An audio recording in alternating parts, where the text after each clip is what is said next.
What's up with it, y'all? Yeah, okay, we back with another one. Since it's Sunday, I didn't want to make it all hectic. I wanted to talk more about, spirituality and, things of that nature. So, in this video, this what we're talking about basically is, TikToks I watched that made you think reality is stranger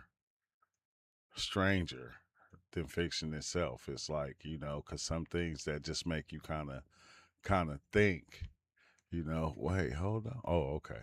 I'm trying to find my thumbnail. Sorry about that.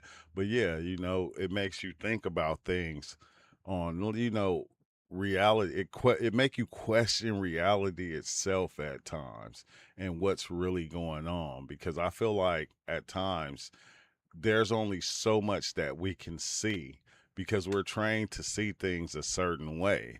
And once we get trained, it's like we only can see things like that, which is kind of scary, because then you start seeing it's harder to step outside of what you believe or what you trained yourself to believe. It's hard to step outside of that. And I hope some understand. And then later in the video, if it's people here, then I'll probably open up the Discord and then we can dive deeper into what we're talking about. But I hope you're having a good Sunday. If you're here, make sure you hit the like button. And yeah, let's go. We just gonna jump right into the video. Becoming your higher self is choosing truth over fear. And that choice, you finally set yourself free. And in that choice, my bad. The slave of your higher self, CELF. You are the servant of your higher self until you become your higher self, then you're free. This is why they say you are born a slave. You're a slave to yourself. Hey, and this is what I used to always say, because you're a slave to your taste buds. You're a slave to what your ears like to hear. You're a slave to what you think soothes your mind. You're a slave to what you think your eyes need to see. Like, you're a slave to all these things, not knowing, but this is what we do as people. But this is what we slaves to our feelings. We're slaves to all these things. You're a slave to the addictions that your cells want. You're a slave to the made-up realities of your language. You're a slave to your fears and this kind of thing. Once you realize that I am the eternal, immortal being that speaks without this body, has existence without time and space, once you really know that, you start moving like that. And then reality starts playing with you. Hey, that is so true. That's when reality will play games on you. Like, I remember times to where I had what's up with it? What's up with it, NBC? Black skin. But no, like, dang, you made me forget what I was gonna say. No, it was times to where I know I had deep dives and I came back, and then like I'll be out. Like, one time I was out driving and I get to a stoplight to where I stop at the light, and I could read everything that was about to happen before it was happening. And like, before it's happening, I'm explaining it as I'm seeing it, and I'm going like, like you'll have these times to where you'll go in deep thought, or I don't know what to call it, but you'll go into this deep spiritual awareness and you'll be able to understand everything. And before things happen, you'll be able to call it out yourself as you're seeing it. It's like the weirdest thing, but reality will start playing these type of tricks on you, because it's like you have a certain understanding that steps outside of the belief system that you have or that you're stuck with. And then once you step outside of that, you kind of look at it and you laugh and go, dang, why did I believe that? Why was I scared of that? And I don't know. It's just, it's these humans just seem to be so confused about simulation theory. Right? Yeah. It's very simple. Like, you are living in a simulation. You're living in a simulation. That's what this is. There's absolute proof of it. Yeah. And guess what? You ain't getting out. You ain't getting out. You ain't getting out. You better enjoy being a video game. Enjoy being a sim character. Yeah. But sometimes humans... What if this was the jokes the aliens be making? Humans make me confused. Like, Yeah. they make me wonder if we are living in a simulation or if we are just visiting their simulation. You know what I mean? Oh, You will be part of the yeah, that's kind of simulation. weird because I don't think it would be us in their simulation though. I think it would be our simulation with them in there because two simulations can't simulize together. So it'd be Right. so it's like us in our simulation looking at them in their simulation. And then in their simulation, our simulation is stacked on top of their simulation. Correct. That is intertwined with the grand simulation. Yes. In which case, The would we grand be simulated, or simulation. do we have free will? Are we being watched right now? You know, that's the question that really gets to me. Well, I thought we made the simulation. Did we make the simulation? Now I don't know. Well, I don't know, because when we were traveling here, we came through a lot of stuff. There was a lot of dimensions. Yeah. You know, if we are in a simulation, I bet we're having a really good time. We have to be. Like, whoever is watching Yeah. this simulation of us interacting with the human simulation Yes. is probably, like, really enjoying themselves. yeah, we would know. We would Yeah, know. we We would would know. know. We would Right? know. We would Yeah, know. yeah. We would know. I'm sure it's fine. Yeah, we're But it's crazy because if all the simulations were stacked on top of each other, wouldn't that mean that it's all one big simulation? Even if they seem separated or separate from each other, I guarantee you one would have to help the other in a way in order to make the other, in order to make the other, in order to make the other. That's why they're stacked on, and then you can see through different realities at times. So they would have to be connected. Peace to the gods and the goddesses of Planet Kai. You gotta have a holistic approach to yourself because you need to have this because it will literally unlock you to your greatest potential and get you on your highest path that you want to be on. Like, for example, people out here want to get rich. They want to get money so they can get nice things, but they have a bad spirit. They just want to get these nice things to flex on somebody and not help them. That's what a lot Like, do. you got your mind focused on a goal, but your spirit is not really centered on righteousness. So you need to really holistically create this connection to yourself. You need to connect your mind, your body, and your spirit. Because with a focused and clear mind, you can really get anything you want. And with a body, a healthy body, you can really just move and feel energized and free You gonna move freely. whenever you want.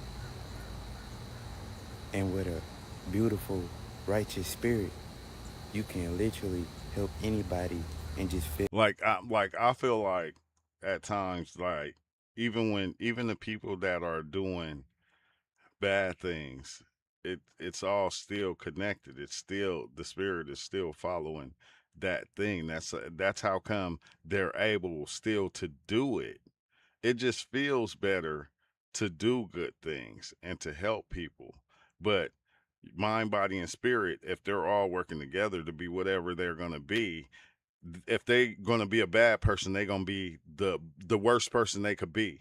If they're gonna be a good person, they're gonna be the best person they can be at whatever thing they choose to do. And that's the crazy thing, is that it's gonna follow, and then it don't matter, like, whatever it is you're doing, it's gonna follow that, and it's gonna make it happen because you are the one doing it, and you using your power to do good things. And then you got people that use their power to do bad things, and then that's why we got these serial unalivers, and they get away with it for years, being that thing that they chose to be. Because it's weird, bro. Like, it's almost like how, somebody that wants to be a doctor, what do? They go to school and they practice, they study, they go to classes, they do all these things in order to be that doctor, and they end up becoming that thing. And this is what we all do. But some of us are corrupt in the way to where, we can go to school and be a doctor, and then that doctor be that doctor that'll be unaliving people, which we've seen it done. So it's like all these things are still working together. If you ask me, that's what I feel like. feel love and just feel great so consistently, so coherently. Like, you would just want to just spread this bliss and this beauty to others. See, now, because you have a beautiful now, do you hear what he said? Like you want to spread that kindness. The ones that want to spread hate, that's what they do. That's what they want to do. They want to spread the hate. They want to spread the pain, the suffering. Then you got ones that want to spread the love. Like we have to understand that we're living in a dual reality to where reality is doing both things at the same time. And us, when we come in, we choose like it's kind of weird because even people that do bad stuff, like they feel good when they're doing bad stuff. It makes them feel good. What's up with it, y'all? It makes them feel good when they're doing bad things. People that do good things, it make them feel good when they're doing good things. That's what blows my mind about the spirit that people don't understand. The spirit is not playing sides. It's not judgmental. It's being everything already at the same time. That's what it does. It's being everything, not limited to nothing at the same time. So whichever way you choose to go, it's going to follow you that way. And a lot of times it's going to make you believe that you're right in whatever it is that you're doing at the time that you're doing it. It's going to help you. It's going to give you the voices you need. It's going to give you the clarity that you feel like you need to make you feel like Charles Manson and different people, Jeffrey Dahmer, the ones that we've seen that did weird stuff. It was them using their power to do what they wanted. And that's the crazy thing is power and authority and knowing that you have power. Like I was watching a video about where they did the fake security guards and the fake prisoners. And then the one dude said, well, I took on the identity of the correctional officer to see how far I could go with it. And he was doing heinous stuff to where they had to kind of stop. They had to really stop the program because he was doing weird stuff. Like he was doing bad stuff. I forgot all the bad stuff. But each one, once they took their body, their spirit or whatever into that act, they played the part. And this is what we do. Once we take on the idea of what we want to be or what we're trying to do, bro, we play that part to the fullest because, we believe ourselves because it's the weirdest thing. And the soul. So you really got to form this connection. It's like having all the ingredients to make a pressure pie or a pressure cake. Whatever you want, you can have it because you already got the ingredients. Exactly. It's really it's your already connection there to yourself. Facts though, like really start to eat more healthier because when you eat more healthier, your mind will become more clear. And once your mind is more clear, that really begins to open you up to new pathways where you can focus your spirit. And your spirit could become more righteous. Facts though. To really form this holistic. And I really think that's why we have all the different teachings that we have in order to try to, make people be better towards each other. So we can be better towards each other, which is weird in itself because that's something you should just know, or be taught as you coming up as a child. How to respect others and, and all those things you should know as you're growing. And it's like weird because if you watch kids, kids do things to other kids, like bad things, like pick up stuff and hit them with, and you be like, hey, don't do that. You're not supposed to be like that. But it's like, what's the thought going through that child's head when they're attacking another child, and we're talking somebody that's 3 years old, what's the thought going through their head when they do it? Connection with self, mind, body, soul. It will literally benefit not only you, it will benefit others around you and the whole world once you start putting out this frequency.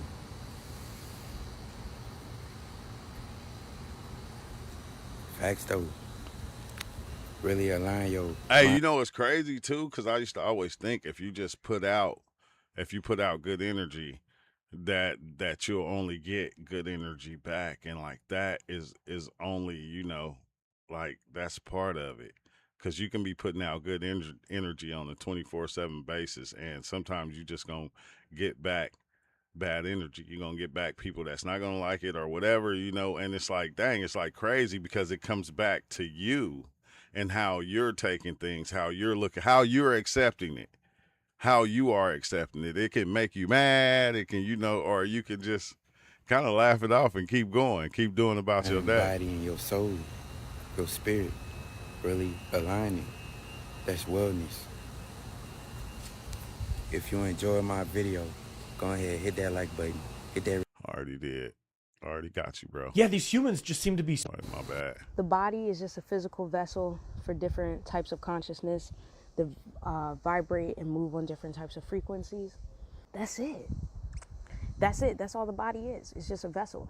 And each vessel has a different coding, a different genetic code, and that code gives you different types of powers. It gives you different types of abilities. The same way if you drive a sports car, you got a faster car versus if you drive an all-terrain vehicle, then Hey, it's crazy because when you think about your parents and you know, their DNA, these two things coming together in order to make you. When it's happening within the womb, like the blueprint is already there. The aspects of you is already in both, and they come together and they form you. They form the body. It's like weird because they form the body in a way that before the brain even gets there, the brain, because this is before the brain even exists, the body is beginning to be formed. And then it's weird because then once the brain come into form, the brain takes over. And that's something I got to look deeper on because like that kind of fascinates me because like I would just say it, I had an experience on mushrooms to where I seen the body forming itself, and then once the body got to a certain percentage and the brain came in and it started growing and it started to grow with the body, the brain grew legs. It grew like spider legs, bro. Like it grew spider legs and it just started running around. And this is my brain just dragging my body everywhere that, you know, the brain thinks it should go. It's like the brain started to make the decisions of the body, but the blueprint was already there to make the body. It didn't need the brain in order to start that thing. It's just, okay, let me say it like this. I'm going to explain it like this so you'll get it, all right?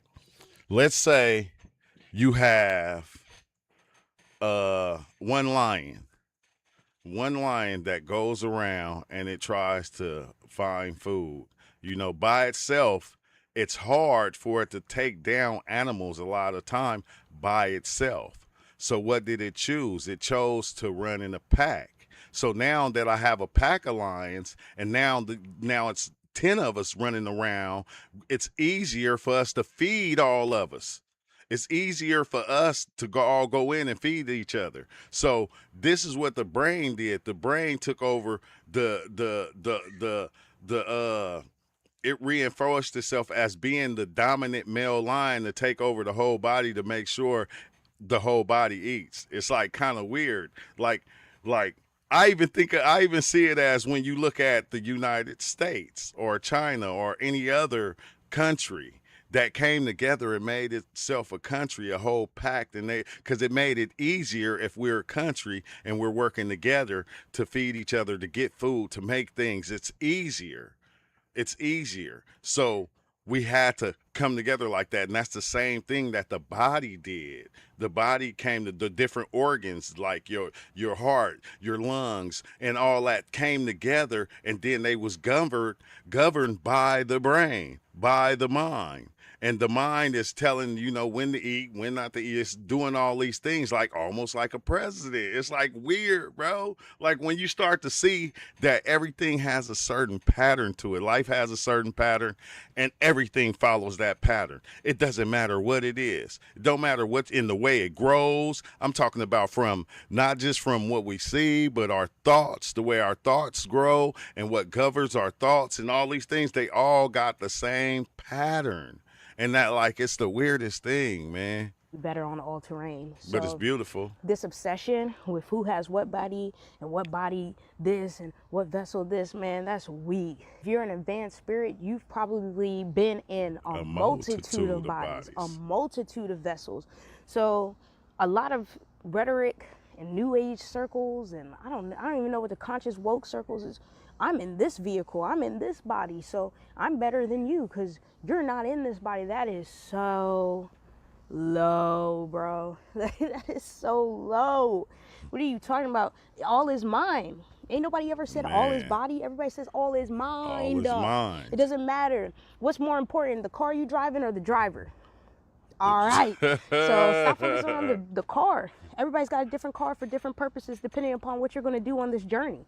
So depending upon what you came here to do, that's came deep. here to get accomplished, you're going to pick a body, a genetic coding that's more conducive to the journey you're trying to take. And I think And that's the scary part right there, is because when you filled with ideas, you pick a purpose depending on your ideas, and that thing will become your purpose in life. Like, you see people that play golf. You see people that whale watch. You see people that just go around and follow insects. Like, you'll make that thing your purpose in life, because it's almost like you choose your purpose and you begin to do what feels good to you or what feels good to your body. And that thing becomes your purpose.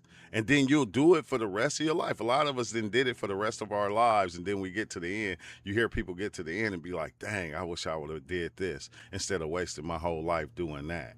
And it's like, damn, so even purpose is like a weird thing too to me. so focused on this material realm. You so focused on the physical. Y'all done forgot the basics. And the basics is that this body, this vehicle, this vessel is temporary. It's temporary. So how are you superior about something that's temporary? I mean, it's okay to take pride and be proud of the genetic coding that you chose and be proud of the vehicle that you in. That's fine. But when you start saying this is better than that because this is better than, man, it's just a vehicle. It's just a vehicle. What makes the vehicle. And that's wild to think about in itself. Like, if you really think about it, because you'll say the body is yours, right? This is my body and different things of that nature. But then what happens if you lose a foot? What happens if you lose an arm, a leg? You feel me? Like, you have a stroke and you don't have that control no more. Because the whole time, a lot of people come here and they think the body is theirs. They become the body and they think it's actually theirs. And it's like, if it was yours, do you think it could be taken from you? Now, remember what I said. There's a pattern to everything. To everything. That's why, and everything follows that same pattern. So if you think about a car, you go and buy a car. What's the first thing you say? This is my car. When that car breaks down, that car can't work no more. It's not yours no more. You got to give it up. You give it back. You feel me? Anything that we get here that's like material, we say it's ours. Like, if it gets stolen, we feel bad. Like, think about that. Like, if we got a phone and we just bought a brand new phone and then that phone get taken, then we feel bad about it. So that's the same thing that we do with the body. We claim the body to be ours and we walk around like the body is ours, and that thing that is the body can be taken. It can be stripped from us at any given time. Any aspect of it can be taken. And it's like, dang, bro, that's just something to think about right there. That's something to think As a about. driver, you can have the best vehicle in the world and you're a shitty driver. You ain't going nowhere. You ain't going nowhere. Or you could have the best driver in the world and they could be in a hoopty and a little jalopy and they'll be whipping on you. So this is just a source PSA. All is mind. The body comes second. All is mind though. So focus on the mind. Y'all are caught up on the body. Come on. And what does the body do? The body follows the mind. This is why the universe isn't God. It's only a thought. So let's check off the boxes of the requirements that need to be met in order for God to be God. God has to be the all. There can be nothing else outside of the all, or else the all wouldn't be the all. Next, it must be infinite, for there is nothing to confine, bound, or restrict the all. Next, the all has to be eternal. Something cannot come from nothing, so it must have always continuously existed, for there is nothing else to create it. It must be infinite in power because there's nothing to place conditions upon it. And the all has to be every aspect of the all. There is no separation in it. God can't be here and then there's something else over there because there's nothing else to fill in the gaps. The all is the all. And the all must be immutable, meaning it cannot be changed in any way. It can't be added to and it can't be subtracted from. There's nothing that could work changes upon it, and there's nothing that... Hey, that's another scary thing to me. Is like when you feel like your life should have been like this, or it should have been like that, or like you go back over the years and you say, oh, dang, well, when I was that age, I should have did this. No, everything is fixed. It's already ready to go. It already didn't happen. That's why it's happening. That's why we call it the happening, because it's happened already and it's happening, meaning you can't stop it. Even when you feel like you changed it, a lot of times you didn't change anything. That was already bound to happen. That was a part of the story. That was a part of the program. So you really didn't change anything. You can't change anything because what was set in stone is not, bro, it can't be undone. So like everything that's happening, like put it like this. It's like throwing a rock in the ocean and watching, or in the water and watching the ripples go out. You feel me? Those ripples go a certain way. You feel me? Like, period. And it like, dang, I forgot how I was going to explain that. Golly, I had it too. My bad. I fall off sometimes, but and change my it too. bad. We're all units of the Dang. universe.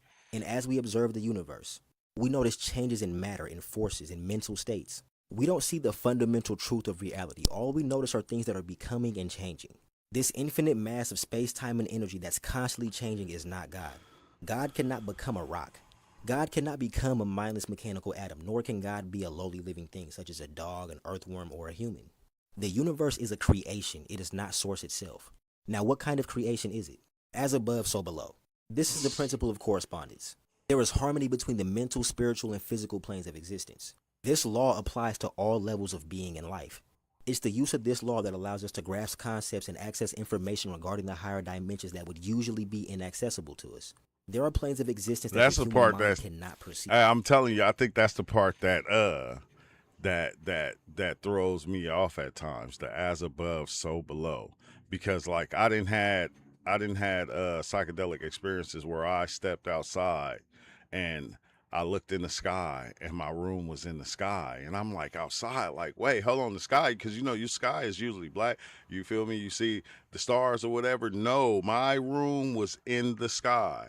Then I walked back in the house and the sky was in my room. Like certain things, everything I had set in my room was set in the same places as the stars. I'm looking at it going, bro, how is this a thing? Like everything was set in place just like the stars. Then it was one time I came out, I'm off like 4 grams or whatever. I came out and I'm looking in the sky and the sky was just a reflection of this down here. That one really threw me off to where like I'm going, wait, how is the sky just a reflection of this down here? And it's crazy because I never went in deep trying to look up what that meaning was or what was happening, what was I actually seeing. But that I could, like, as above, so below. That's the only thing I could say, as above, so below, because the sky was just a reflection of down here. And it's like, wait, hold on. So if we look up, and it make me think about the ancestors saying, okay, yeah, when we die, we go to the stars. And like, I'm going, wait, hold on, man, this should be crazy. But it's this law that allows us to understand them. Now let's apply this law to how humans create. We build things using outside materials. This wouldn't work for God. There's nothing outside of God for God to make some shit with. The next way that we create is through reproduction. God can't do that. The all cannot multiply, subtract, or transfer a portion of itself. The third way that we create is mentally. This requires no outside materials, nor are we multiplying or subtracting from ourselves. When you imagine something, your spirit pervades and is spread through every part of that creation. The only way that God can create is mentally. Reality is created by thought. This is true for the minds of humans and the mind of God. All matter can be broken down to atoms, and atoms can be broken down to pure energy. Everything is energy. So is God energy? Nope. This is a quasar, a supermassive black hole feeding on gas at the center of a distant galaxy. This is a whole lot of energy. The consciousness that we possess as human beings cannot be generated by blind force or matter. What are the only things higher than energy and matter in our universe? Life and mind, spirit, God, the all. It's not the same as our perception of life and our perception of mind. God is a woman nor man. God is not the projection of the egoic human mind. God is an infinite living mind. For spiritual books, resources, guidance, and community, join my I Discord. always looked at it like, okay, if God is all spirit, all energy, all these different things, think about your house, right? In order for everything within your house to work, it needs electricity, it needs energy. So, your electricity company, bam, it sends the power through everything. It sends the power to your house, and then your house sends the power to everything living in your house, like your phone, which you can connect and disconnect like anything else. But the phone, once it's powered, it can work without being plugged in. It unplugs from the source and it just fundamentally runs around. But it's still using the source energy that's coming from the electricity company. No matter what, like everything that's working in there, and they're all doing separate things. The TV is doing its own thing, your blender is doing its own thing, but they're all getting the power from the same source. It's not coming from anywhere else but through the electricity. But look how many things it runs and it controls and it sends power to for that thing to be able to work and be what it is. Like, that's how I'll be looking at it sometimes. Like, it's Well, weird. spiritual, that means your mind and your heart are both at one. That means you're in tune with yourself. That means sometimes during the day, you spend time with self. Self recognizes the inner spirit that motivates, that permeates, that penetrates, that moves them. And when you understand that, then you know for sure that spirit right there is the one that alerts you. Not you, not your brain, not your regular human brain developed frame of mind. You might not be able to detect anything. But spirit, They know you connected to your brain. I think that's why they like the world tries to control our thoughts. You know, they control our thoughts and what we're thinking, what we believe, what we think we want. Like, you have something outside of us that's controlling the things that we want. Like, ain't that some shit? Like, so, like, it's almost like taking a kid to the candy store and then walking him through the store and walk past the candy. I mean, to a regular store, and he walk past the candy aisle and he see all the candy and he want the candy. Like, he's gonna want the candy. Or if you walk past the toys, he's gonna want a toy. It's shit is crazy. My name is Scott Drummond. Oh dang, that got me real bad. Oh, okay. Okay, yeah, these are some near-death experiences of what people were seeing on the near-death experience. Because I be tripping off the near-death experience and the psychedelic experience, and like I always go like, why ain't people like putting those two together and like studying both of them at the same time, because they both are amazing. God really saw me. Just do Bible signs on him, so don't disconnect. It's not how he looks. I go to St. Philip Church. That's not how he looks in there. He has like a beard. He doesn't have long hair. He has short hair. His eyes were the most beautiful things I've ever seen. Mom, if you've seen that, if you would have saw them, you would have said they were beautiful, more beautiful than mine. And his lips, they're never chapped, he said. No. He said that chapstick just is like involved in your lips. Like nothing even happens. Like your lips are just perfect. His lips were perfect. His lips were perfect. And Mom, he said that the reason you went through so much when you were little, he said it's because that's why the way you are today. Now that right there is deep, because anybody that dove in know that when you go there, a lot of times that's what you see. You see everything that you think you went through that was the worst things had to happen in order for you to be what you is today. Like the things that my mom went through as a child made it to where, you know, I could be a better parent to my children. Like, these are certain things. This is the way reality kind of plays, and it's like it's the wildest thing, bro. Like when you really understand it, because we all go through a lot of things in life, and I'm not taking away and saying okay, anybody's is worse than the next, but when you think about it, right? I can be in a car wreck and be severely hurt and come out of it feeling good, and you can have a child that's always on their iPad and you can take it away from them and they feel like they was in a wreck. How come that is a thing? They act like they were in a wreck, or you just destroyed everything to where they're crying, fussing. They'll cry for 2 days for that iPad. That's why you are so good at what you do today. He said that your kids are like you because of you. He said that they're going to grow up to be just like you. And he said that I'm going to make you very proud. You okay? Yeah, I'm perfect. And God... All right, we're going to go to X-ray in a little while, okay? Okay. Just But you guys... Listen, try to relax, okay? Why? I kind of don't like the end of that because I feel like they should have been listening more and letting him like tell his story. Like it's weird, because we'll do that because the story that's being told is so far out that it's like, nah, that's impossible, that can't happen. And it's like, man, pay attention. Like listen to what he's saying. Let him speak. And that ain't what happened in the Why rest are you of it. afraid to die if you've never ceased being dead? You're going to be like, Amy, what are you talking about? Okay, death is an illusion. It doesn't actually exist. I've already proven this. There is an afterlife. It's not even an afterlife. In fact, it's not even after. It just is. And it's all around you. Well, Amy, where are they at? They're here. They're connected. But this physical space, you remember nothing is solid. Everything is protons, neutrons, and electrons and quibs, quantum material, all that stuff. So within this, I am not solid. This is not solid. It is constantly changing and shifting. Therefore, you have not always just been physical. In fact, your body changes all the time. It's never the same. Anyways, so how does that align with what I'm talking about?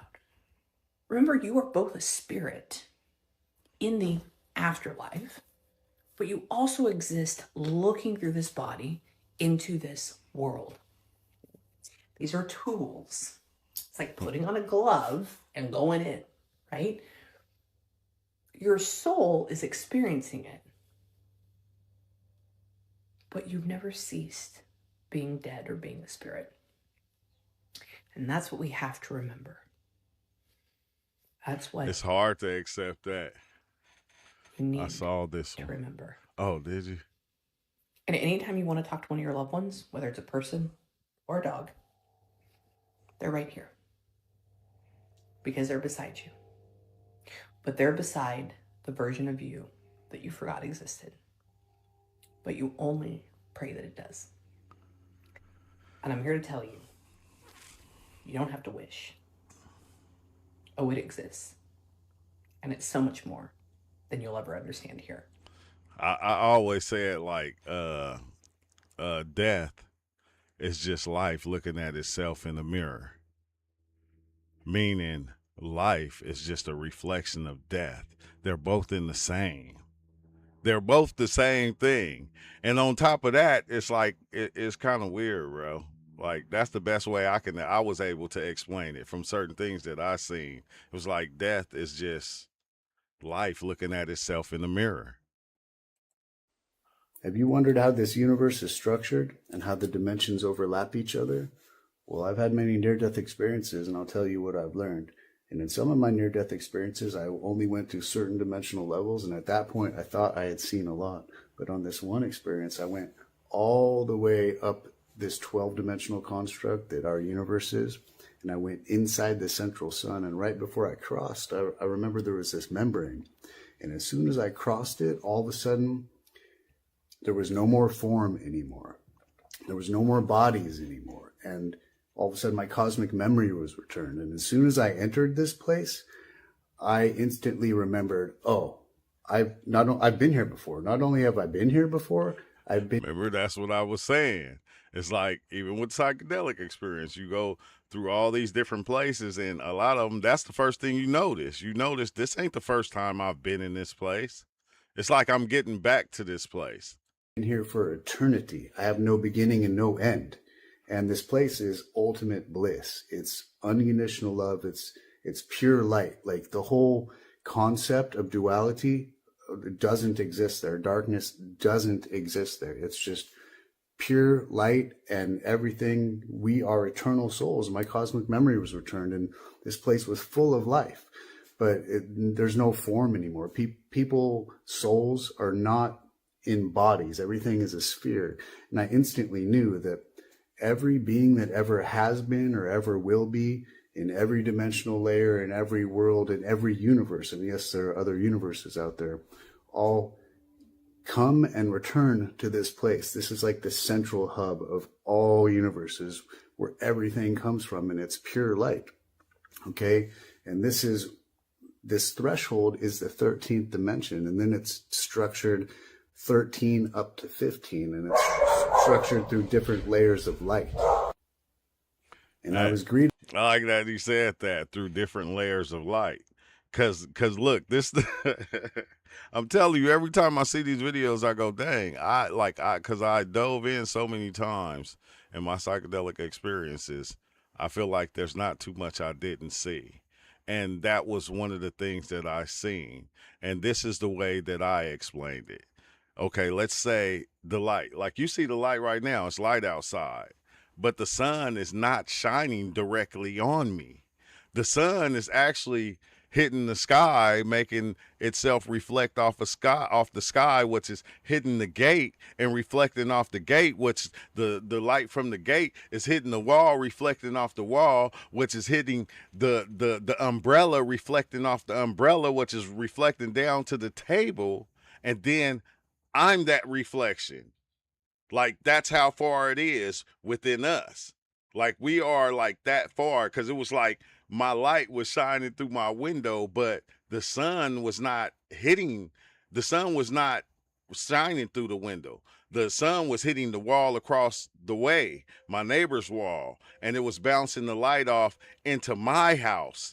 And then my house was lit up from reflecting off of the stove, the walls, and everything. And then it was like, but the light that you are is that darkness that's under the stove, because you can still see under the stove, but that's the light. But that light is not, it's the sun, but it's so far from the sun, because it's hitting off of this, that. And it's like, that's human right there. And it's like, wait, hold on, bro. Like, wait a minute. This is hella weird. By these 9 huge spheres. And there are billions of other smaller spheres, from like plants to animals to people to ETs to spirits, all kinds of different types of beings. But I was greeted by these 9 huge spheres that were extremely ancient. And they took me like on a tour through this place, and they showed me my form about when I merged off from source and fractaled off and became a separate small sphere. They broke me down, spiraling down through my DNA until I was my origin, even though I existed before this, because I was source itself, and so was everyone else. Now, you hear what he said? I was source itself, meaning everybody else is that source. That's the scary part, whether good or bad. Everybody is coming from that same source. No matter what they're doing in life, everybody is from that same source. Everybody is that same source, experiencing it itself within this world in every which way. I don't care if you're a bug. I don't care if you're a plant. I don't care if, it don't matter what you is. Even the inanimate objects, everything is experiencing life through being, whatever it is. And then we come in and we get to interact with these certain things that are being, while we're being human. But they're all the same thing. They're all source. It's like, how do you even say it? It built me back up through my DNA, but correctly this time. And like reprogrammed me, and it was an amazing experience. And then all of a sudden, all these different spheres, everything that was, it all merged into one, and it merged into me. And then we merged into the center of this place, which was a brilliant source of golden, iridescent green golden light. And it was the very center of this sphere, and it was like a billion suns bright. And we merged into it, and everything was one. And this was Source, Creator itself. And on this highest dimension, nothing was separate. Nothing. It is one mind. and I realized, oh my God, everything is connected. Nothing is separate.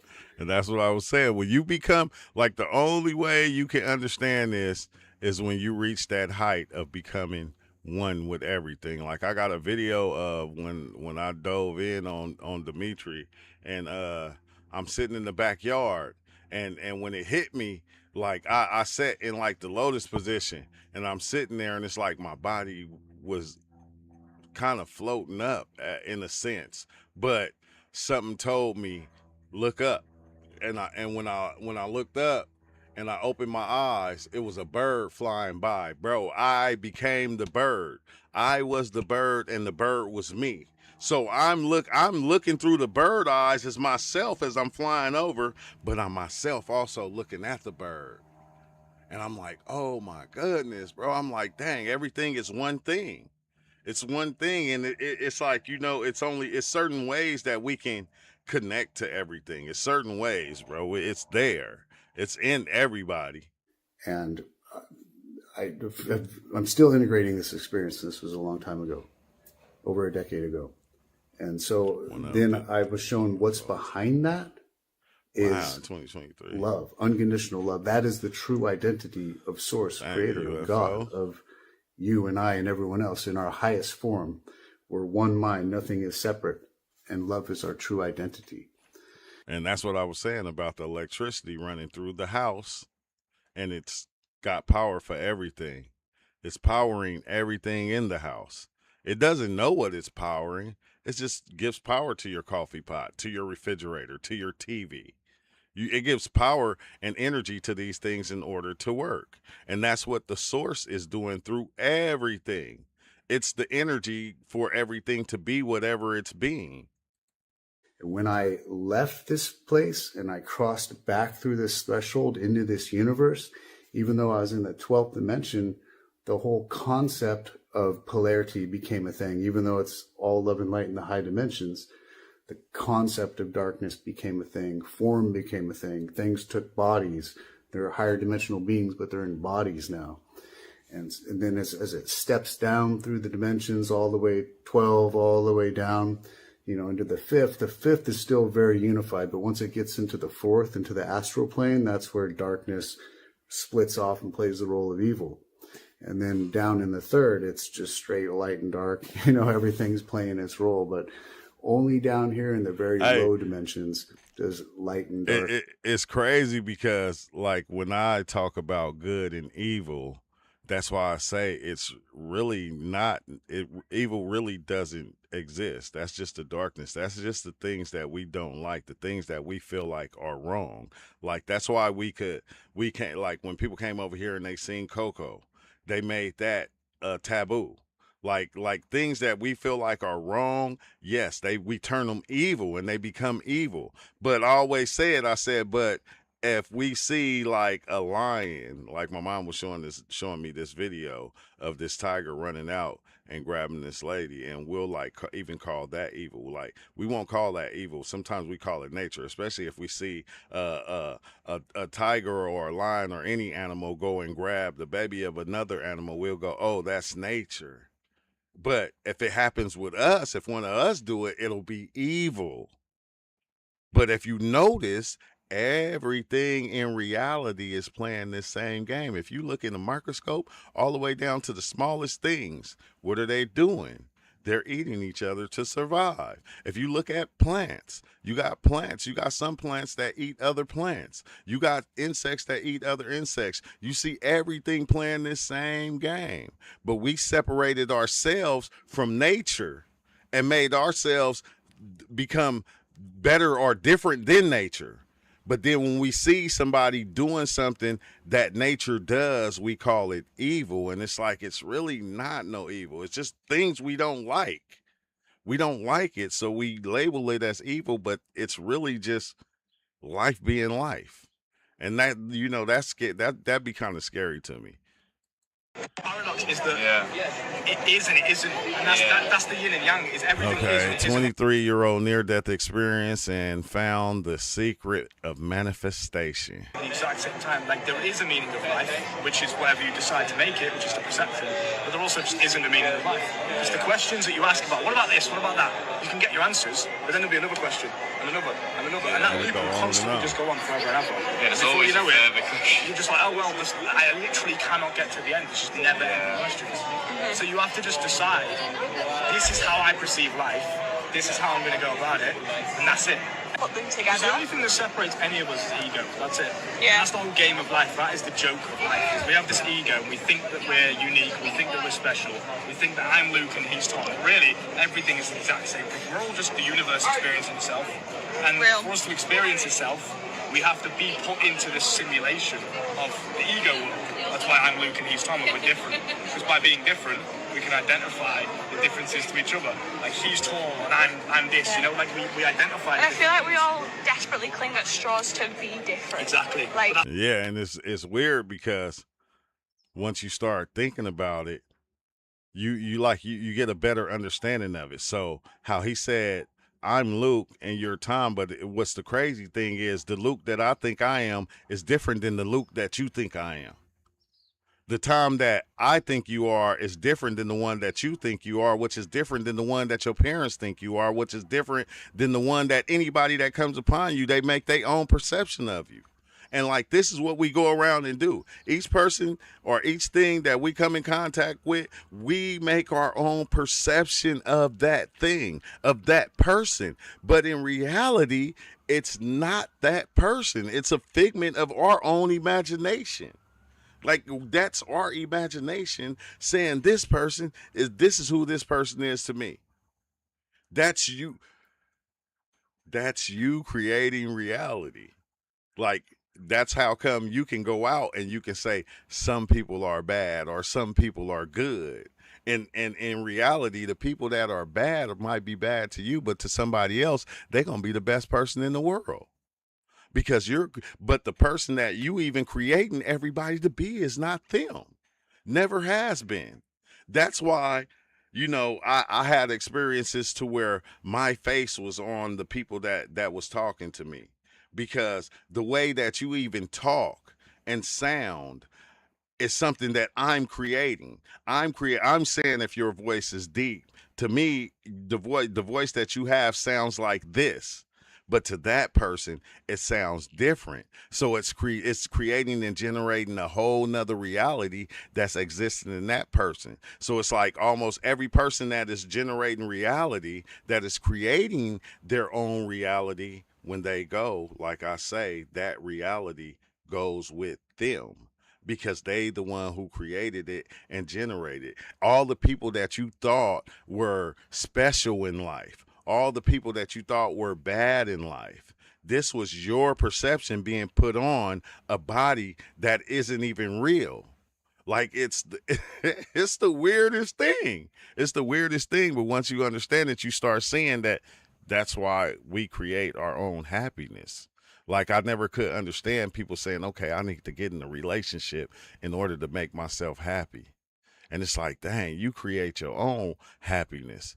So you'll take yourself and say, and give it to this person, and then you'll create this woman or this man that's going to be a blessing in the life that you have. So you put your own thing over them, and they become that thing that makes you happy. But this is you always saying this. It's always like one thing you need to understand, and once you start seeing this, it's always you making the decisions on what is and what ain't. It's always you. It's nothing else. You can have ideas and thoughts that get fed to you that make you look at reality and see things in a certain way, but you're the one that's accepting it and going, oh, okay, like, so if I say that's an elephant, we all agreed that that was an elephant. But an elephant don't even know that it's an elephant. It's just being. It's just being. It's just walking around, constantly creating itself over and over again, like we're doing. Constantly creating itself over and over again. That's why I say nothing here ever wants to die. Ideas don't want to die. Everything in this reality, everything wants to live. The only way we figured out how to live in life and live in reality forever is to keep regenerating ourselves over and over. And everything else does it.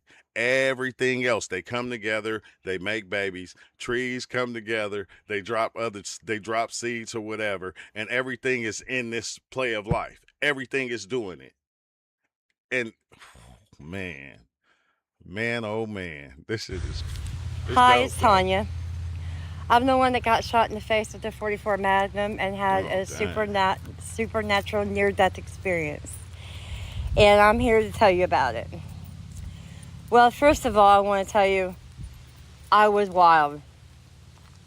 I was living in the world, and I did not deserve for the second chance that Yahweh has given me.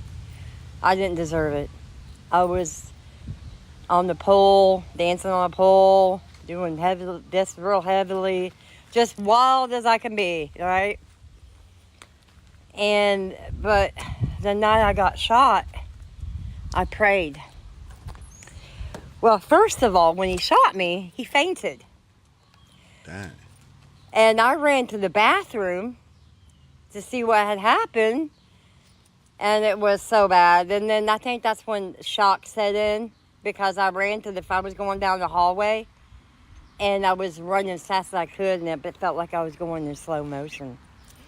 It was wild. Shock is wild. It was wild. Then I had to make my own 911 phone call with my tongue blasted off. Oh, God. So it was crazy. So anyway, here I am. Called my 911 phone calls, and the ambulance couldn't find me. I had to chase the ambulance down. The adrenaline that you get after something like that happens, it's wild. It's just wild how all that. Well, then I got in the ambulance and I started praying. I said, Father, I'll work for your kingdom. If you please let me live, let me see my kids again. I'll straighten up, I promise, you know. Oh, I was praying so hard too. Well, I got to the ambulance and they put a homemade, well, they fixed it. My surgeon's so cool, he fixed it for me. But I had a trach, they put a homemade trach in me, in my throat in the ambulance because. Dang. Oh. So then it was wild. So, and then when I was going into the emergency room, the voices started getting further and further away. That's scary. And then all of a sudden. Yeah, make sure y'all like the all of a sudden, it's like. Video, phase, balance, energy. It's like something, like a magnet came down. I didn't see my body. I didn't see my body laying there on the table. But this magnet got me and started pulling me up. Then I went through these colors. These beautiful colors. Colors I've never even seen before. That's why I be trying to compare the two, because that's one of the things you also see when you're in the psychedelic experience. You see all these vivid colors that don't even exist here. Like you've never seen them in life. And like, I'm gonna tell you my theory to that. Like, if you notice, there was a time when we were only wearing, like, you know, I'm not talking about way back, but there was a time where everything was black and white, like everything we wore. The more that you see the colors fluctuate and change, like us in the way we dress, that's letting you know that our consciousness or our awareness is getting higher, because we start, like, now we're into all these fluorescent colors, like the colors of fireworks and all that. Like, you see people wearing it in their clothes and things of that nature. It lets you know that we're elevating in reality, like in a weird way, like spiritually. We were like three-dimensional, eye-popping colors too. And yeah. Then the peace there is like, it's not just quietness. It has its own feeling. And it has its own, it's so beautiful.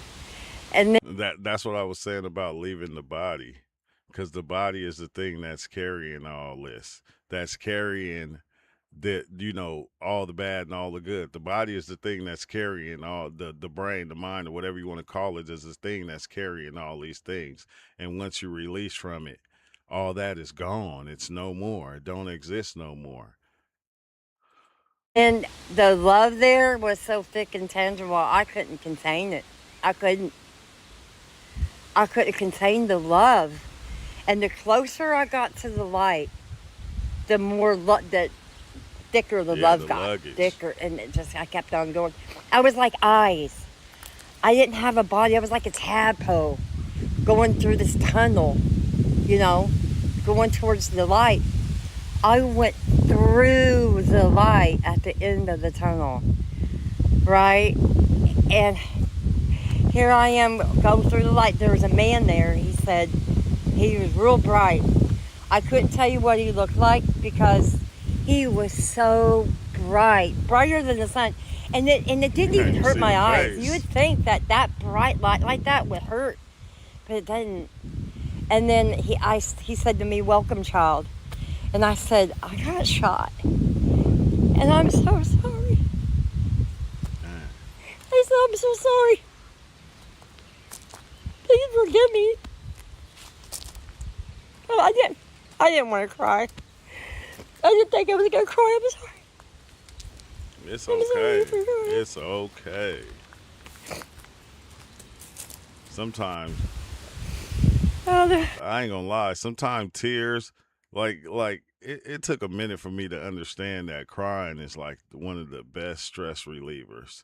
It's like at times you have to let it out because you carry around so much pain, so many different emotions that sometimes cry is just the best source to let all that stuff out, and you kind of feel better. And it don't be a cry of pain. It kind of be a cry of happiness.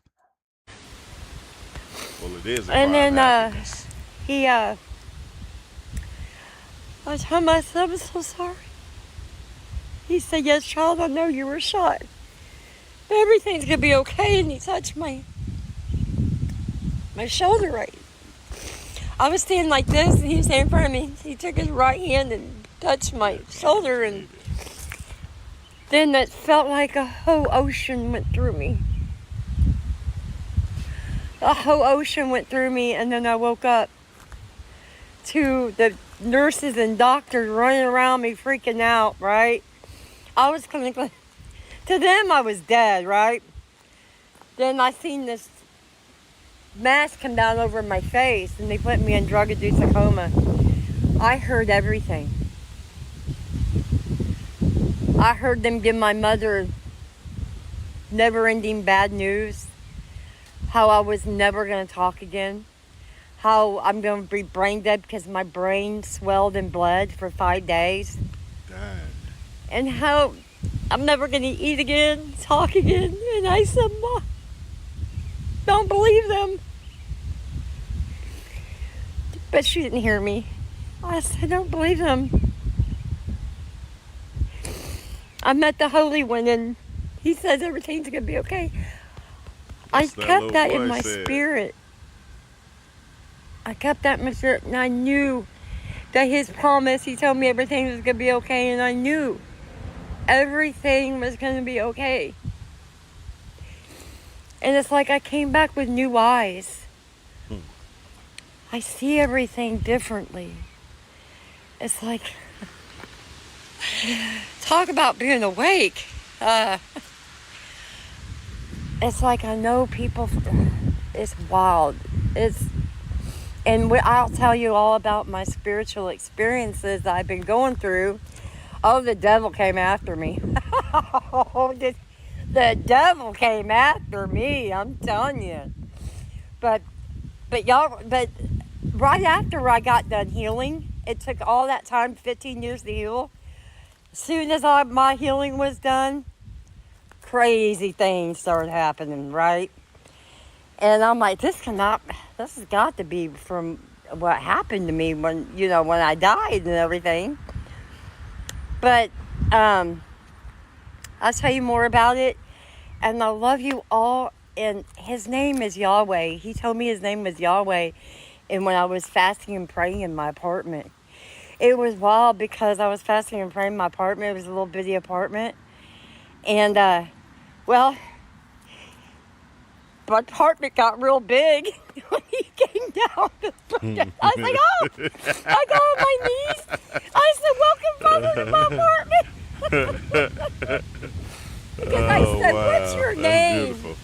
Tell me your name, Father, right? And he told me.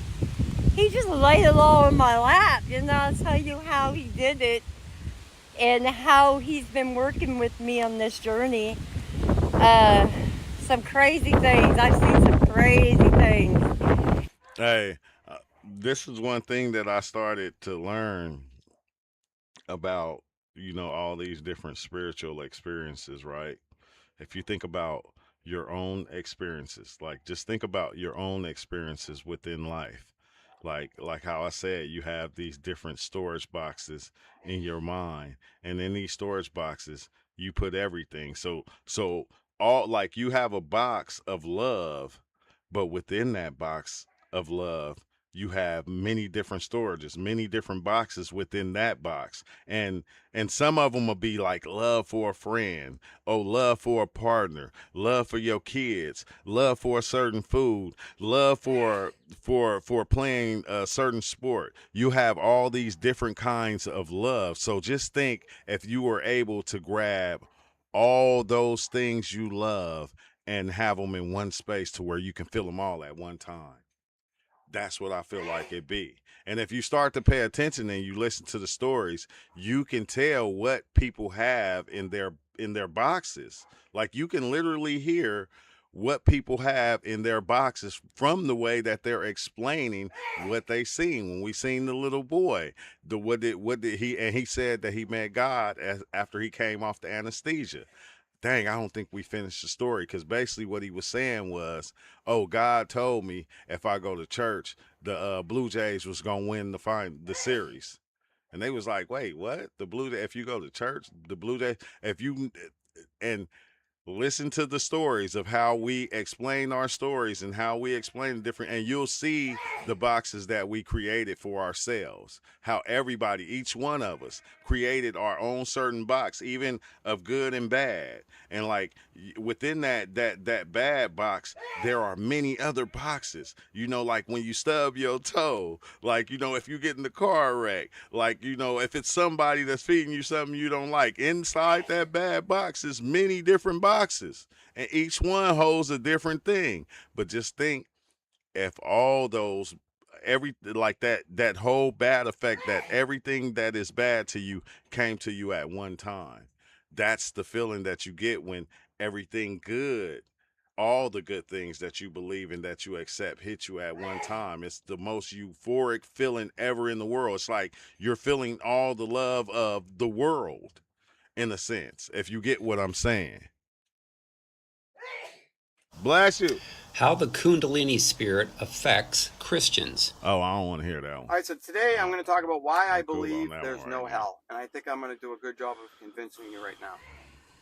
Now, everyone leaves comments saying, no, there is a hell from my last video, because there's a lot of near-death experiencers who go there. And I have a wonderful argument for that. And because I know certain things that are factual, and I also know there are things that I don't know.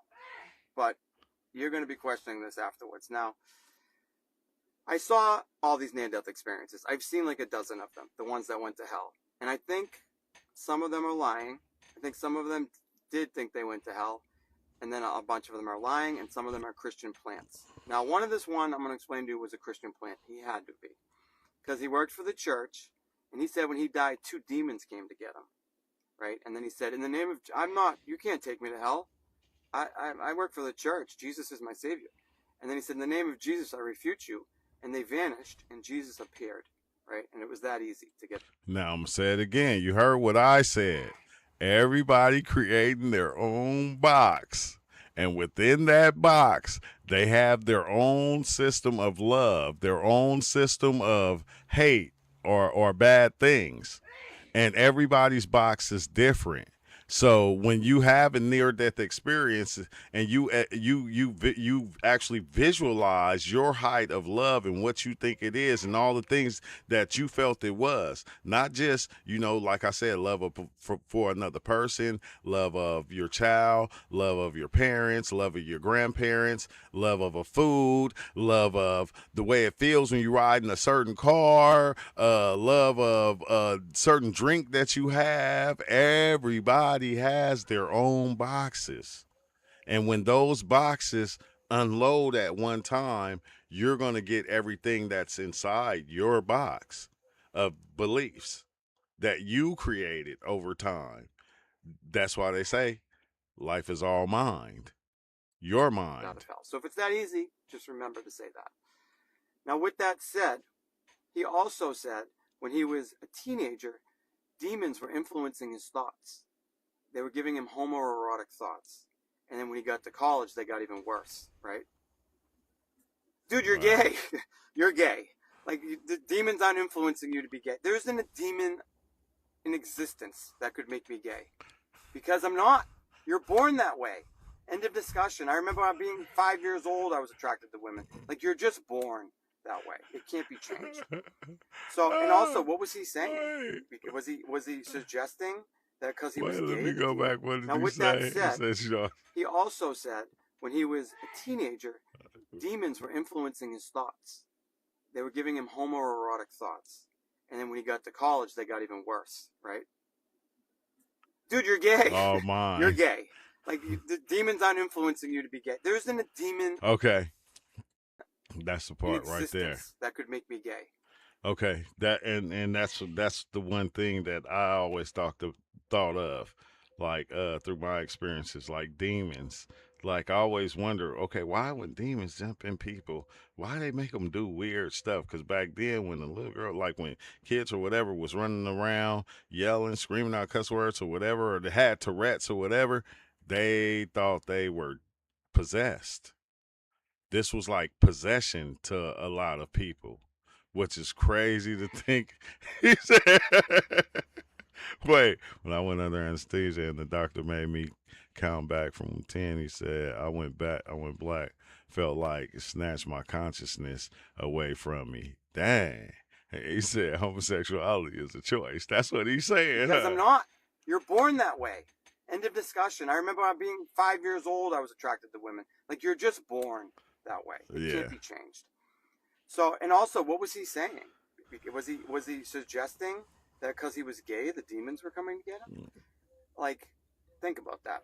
Because that sounds like a lot like something certain churches would preach. Not all of them, but some people out there do think that. We know this is a truth. It's the devil.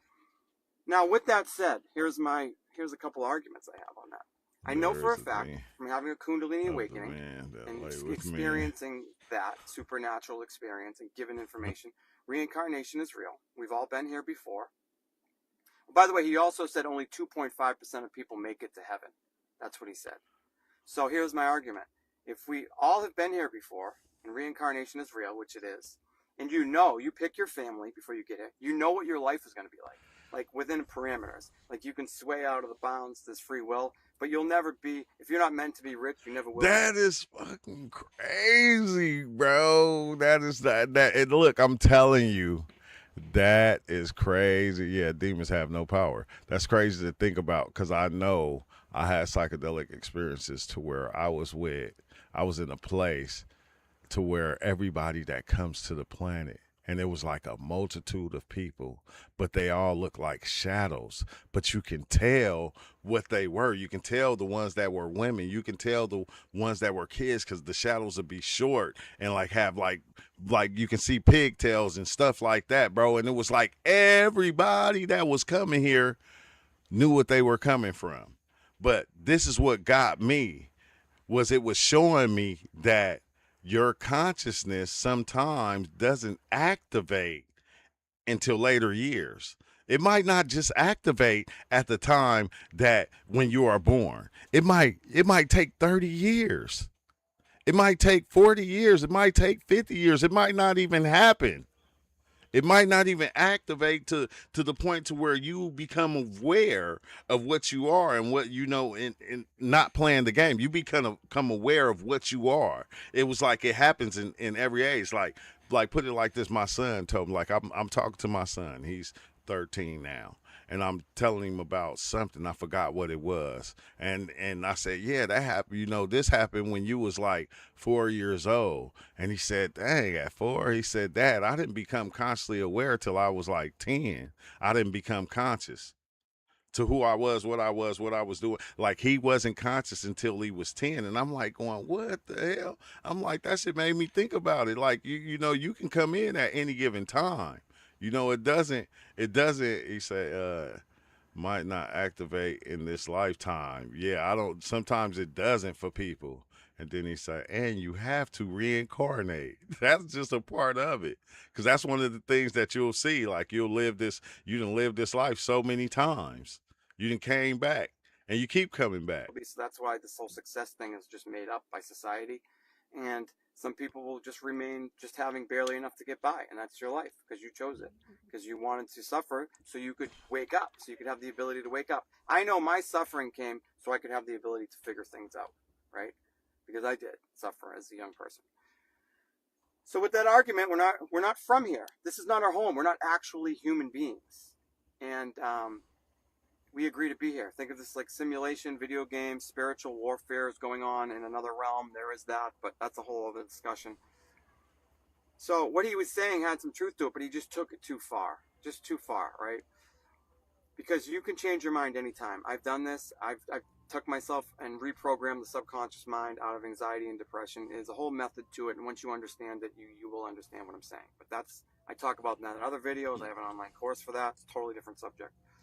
But we're not from here. Reincarnation is real. And you wouldn't come here. If someone told you on the way here, because you know everything before you come, they were like, okay, so there's a 2.5% chance that you'll make it back. Those are real good odds, right? Those aren't odds. Those are not odds. It's the same thing as playing the lottery. That's worse than playing the lottery. So they tell you that. Then they tell you your memory is going to be cleared at the beginning. You're going to have 2 spirit guides. You're going to have no clue about having these guides. By the way, no one around you is going to have a clue what's going on. And if you don't figure it out, and you judge yourself, and you worry, and you judge others, and maybe you become a criminal, you're going to burn in hell for it. I feel like the spirit guides be different aspects of yourself.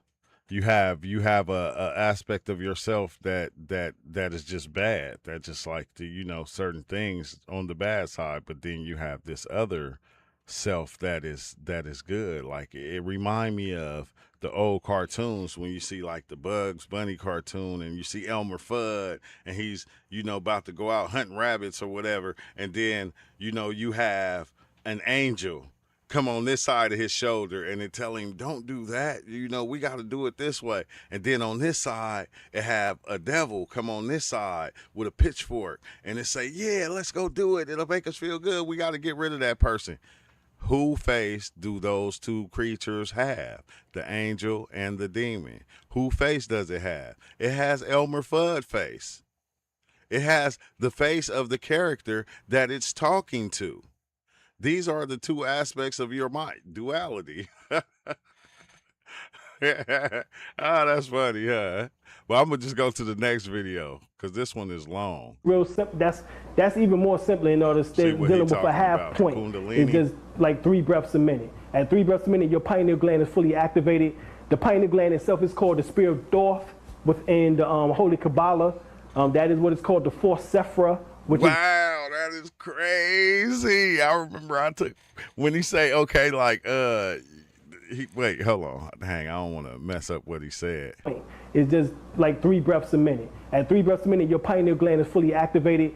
The pineal gland itself is called the Spear of Thoth within the Spear of Thoth, which is weird because I remember, like, it's many a times to where I dove in on 4ACO and I seen the god Thoth, and the first time I seen him, bro, it was like the weirdest thing. It was like, because I lay down with headphones and I put headphones on and I kind of lay in darkness, and as I'm laying there, all the colors start coming in, and like if you can picture what a peacock, the colors on a peacock, but more vibrant. it was these colors, and then it was like peacock feathers and stuff like that. And then I began to see like images of Thoth. The next thing you know, I see this big ass throne, and Thoth sitting on this throne. And like it took me close to him, and like I'm looking, and I'm like going, what the hell? And he like looking at me, and you know, because for some reason, I mean, it's all mind. So when these things speak to you, their mouth don't move. They're speaking to you through the mind, and you're talking back through the mind. So it's like he's looking at me going, how did you get here? And I'm like, I don't know. Like, I'm here. And he was like, you know, in his chair, and he was doing like this in the chair, like sitting back, like trying to, he like, you ain't even supposed to be here. And he like, you know, put his leg up and shit. And I was like, what the hell, bro? I was like, man, this shit is tricky. Cause like when you think about the God Thoth, we heard so many different stories that it's like, you know, I had to kind of look it up, and it was like, I don't know, bro. That shit was weird as hell. But he was like, this is a dang, what did he say? He was like, this, like it was an elevated place. Like many don't make it here. And it was like, huh? Like, I don't like understand what you even saying. It's like a higher consciousness that you even made it to. And it was like, cause this was a time, like it was a time to where I was diving in like a lot, bro. Like sometimes I'll dive in like in a week, I'll go in like 4 times. 4 times, because I was seeing how far I can push myself. If I can push myself outside of the boxes that I created for myself to be in, because this is what we're all doing. Like I said, we're creating a safe space within our mind for ourselves, for our God mind to actually reside. We create this safe space within our mind, and with everything that we feel like is bad, we try to kind of keep out, but we still put it in there. So it was like, dang, you know, it was like reaching that height. I don't know. It was just trippy, bro. But it was beautiful. It was beautiful. It was hella beautiful. Velvet, he said, I remember them days. Yeah, oh yeah, because that's when I used to just, every time I dove in, I came and I did a live. Like, and it always felt better when I was doing a live while I was still in the experience, because I could still see it. So like, when you hear me talk about certain things, like, you would have to go back and watch the videos. They there. If you type them in, True Life Stories, oh, seeing this, seeing that. Because everything that I was seeing as I was diving in, I was coming back and I was like talking about it. But I seen Thoth like a few times. And like one time it was like scary, because it was like I was going up in front of like all the different gods. Look, it was weird because I went in front of sheep. Like, it was almost like I was going through I don't know if it was like I don't know what if they call it a past life regression, or you know, when you go through and you see all the gods and you go in front of them one by one, and they just sitting in their space and they're looking at you. And it's like, I went to Shiva with all the arms, and she was like sitting on a pillow, and you know, and she was like, nah.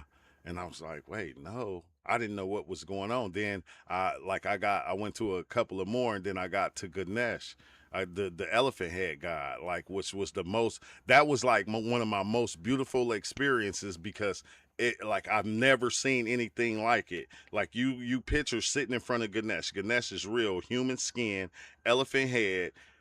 Behind Ganesh was like a city, like this giant city. It kind of reminded me of like ancient China. I thought it was ancient China, but you would have to go back from ancient China, because China, the way they made their buildings, if you go all the way back, you'll see they got the designs from ancient Kemet.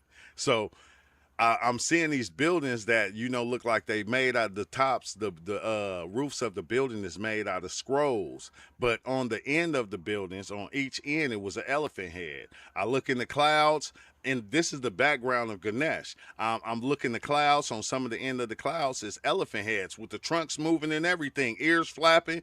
But you know, the elephant head is made out of clouds. The elephant head is made out of a building. Then it's a totem pole with all different kind of elephant heads stacked on top of that. But the city was so beautiful, and I'm just like, I wasn't even paying attention to the god Ganesh. I was looking back, because I'm looking at this beautiful city. You know, even though I see him, but I'm looking at this beautiful city, and Ganesh just went, Like, no. And then I went to the next god. I went to the next god. Then I got to Anubis. This is how I got the understanding that good and bad did not exist.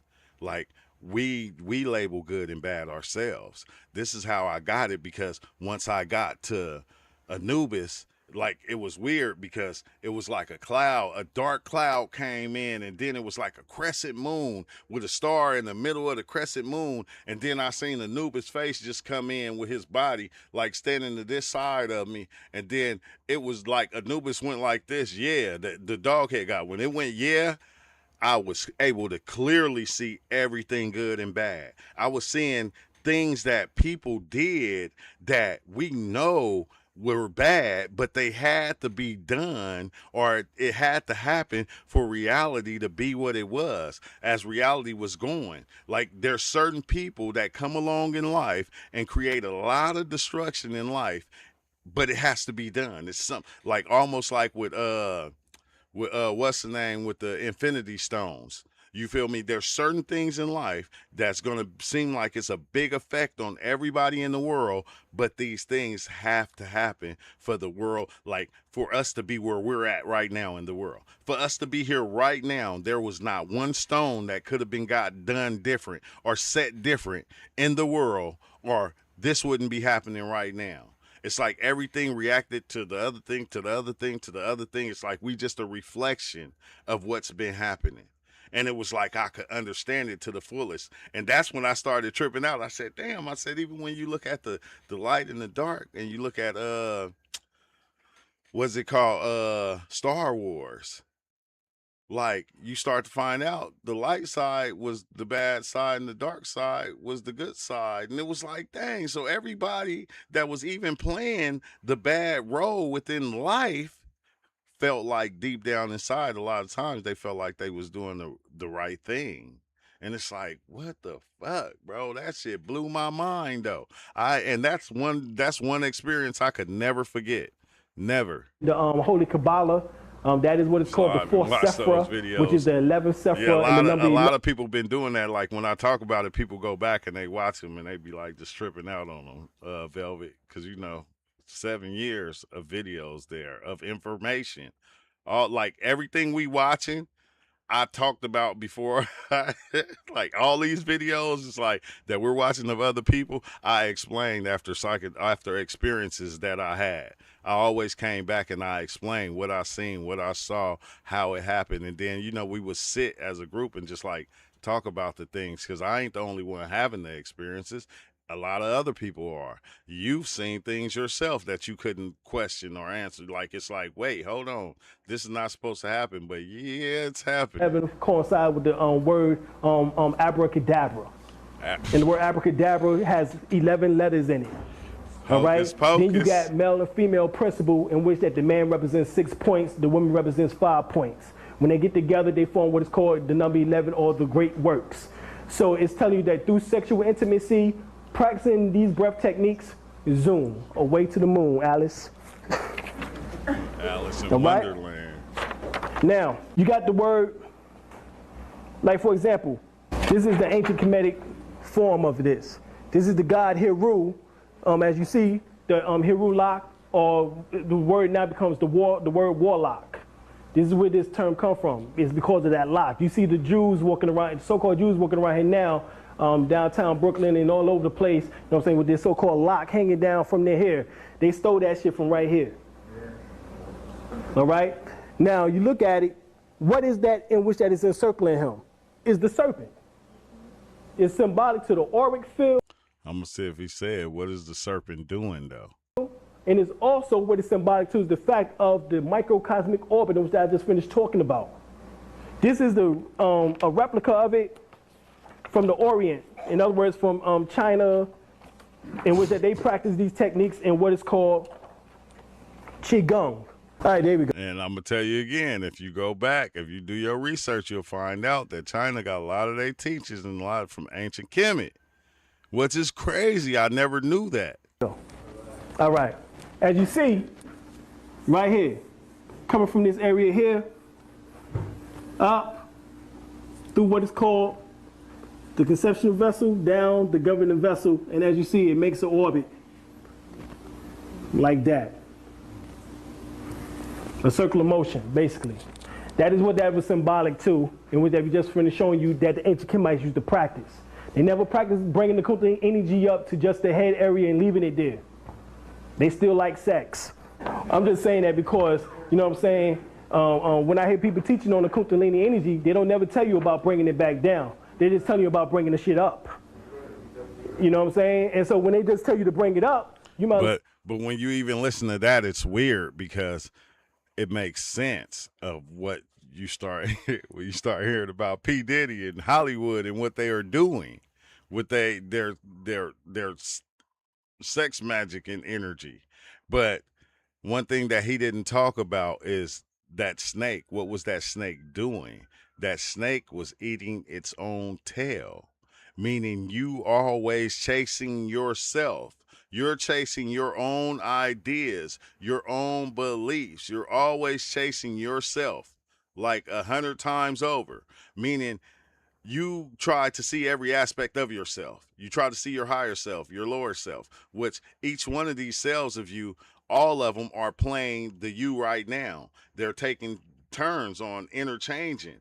You feel me? Because we use them at will in the way that we feel like we want to use them. That's why that dude, Aleister Crowley, was saying, do as thou will. Because not in a bad way, oh, just go out and start destroying everything. What you think you're doing? You're choosing to be a good person. You're choosing to be this. You're choosing to be that. You're always chasing your own ideas and your own beliefs. That's what it will always be. Even if those ideas even if they're put inside of you and you make them yours, like, oh, I got to get married. I gotta have a big house. I got to do this. I got to do all these things that even get put inside of you. You begin to make them yours. And then it's always you chasing yourself because everything is already you. It's like weird. It's a man, I always say it's a wicked understanding. It's a beautiful ugly.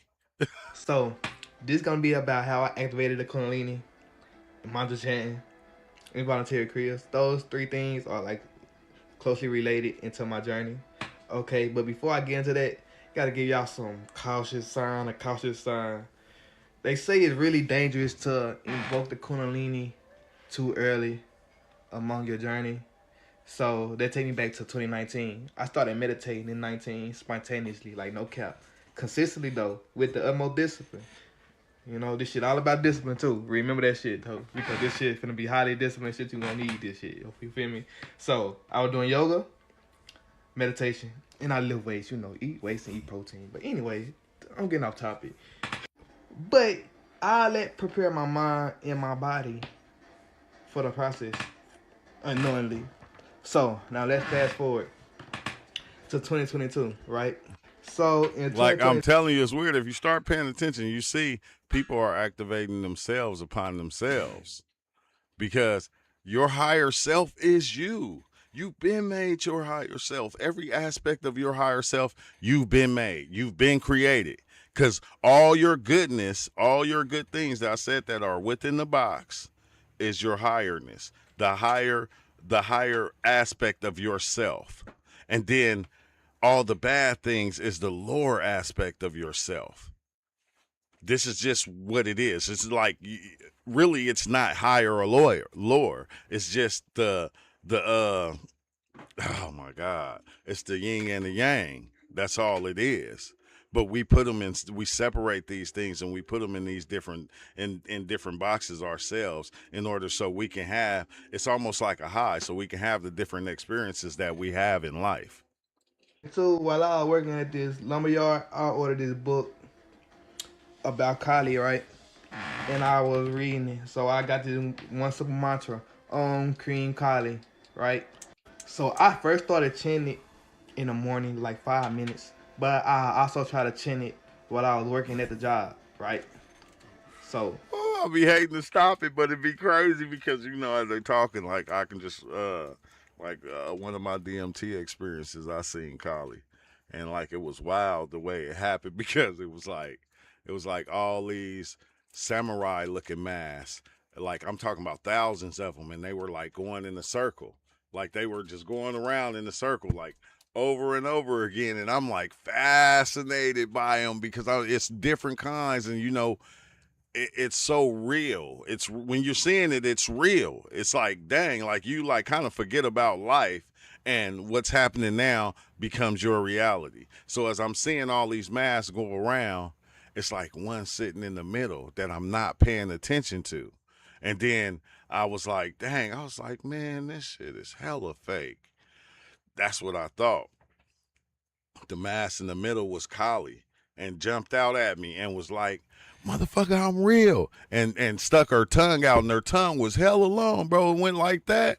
And bro, I'm telling you, she was so close to my face. I can see, like, you know how when you look at your face real close, like in the morning, and you see like the air holes like in your face. I don't know what they call, but you see those. Like I could see that. I can see the sweat dripping off the face of this thing, and on the tongue was hella long, and it was so close. I can see the wetness of the tongue. I can see the bumps on the tongue, how your tongue got bumps, but it was like fangs coming out the tongue in different spots, bro. It was scared the shit out of me. I turned around and tried to take off running, and I forgot like I was just in the experience. But that was like in my early DMT experiences. Like that was in the early stages when I didn't understand or really didn't know what I was seeing, because I just wanted to see. Like I think I was like at the point to where I was tired of everybody creating my reality for me and telling me what reality was, when in reality nobody knows.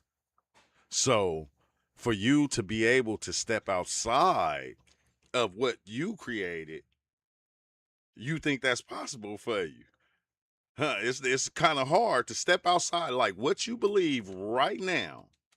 Let's say you have to let go of all that and be something else.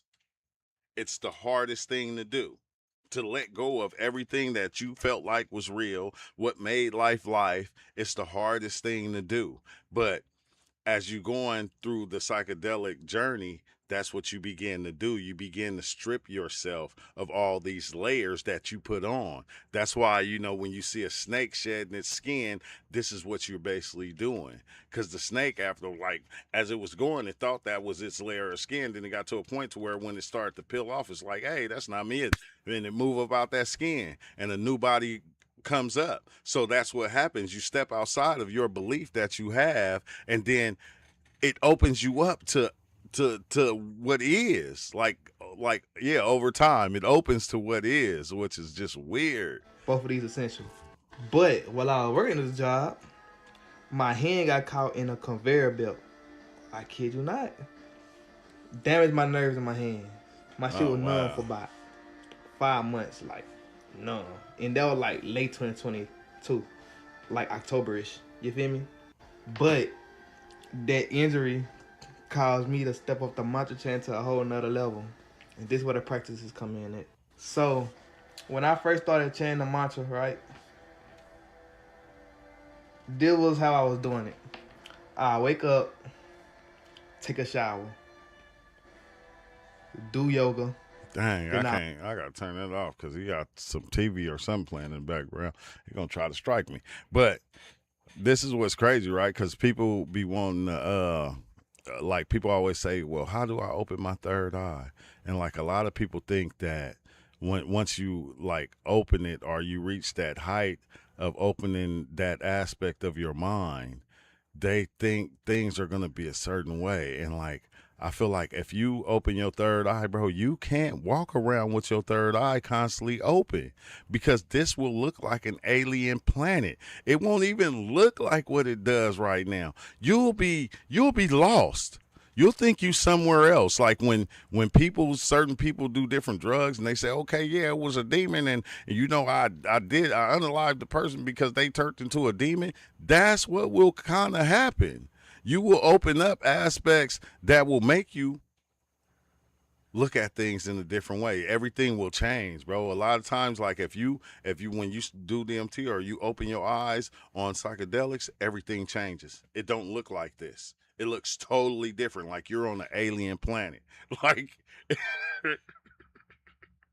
It literally looks like you on an alien planet.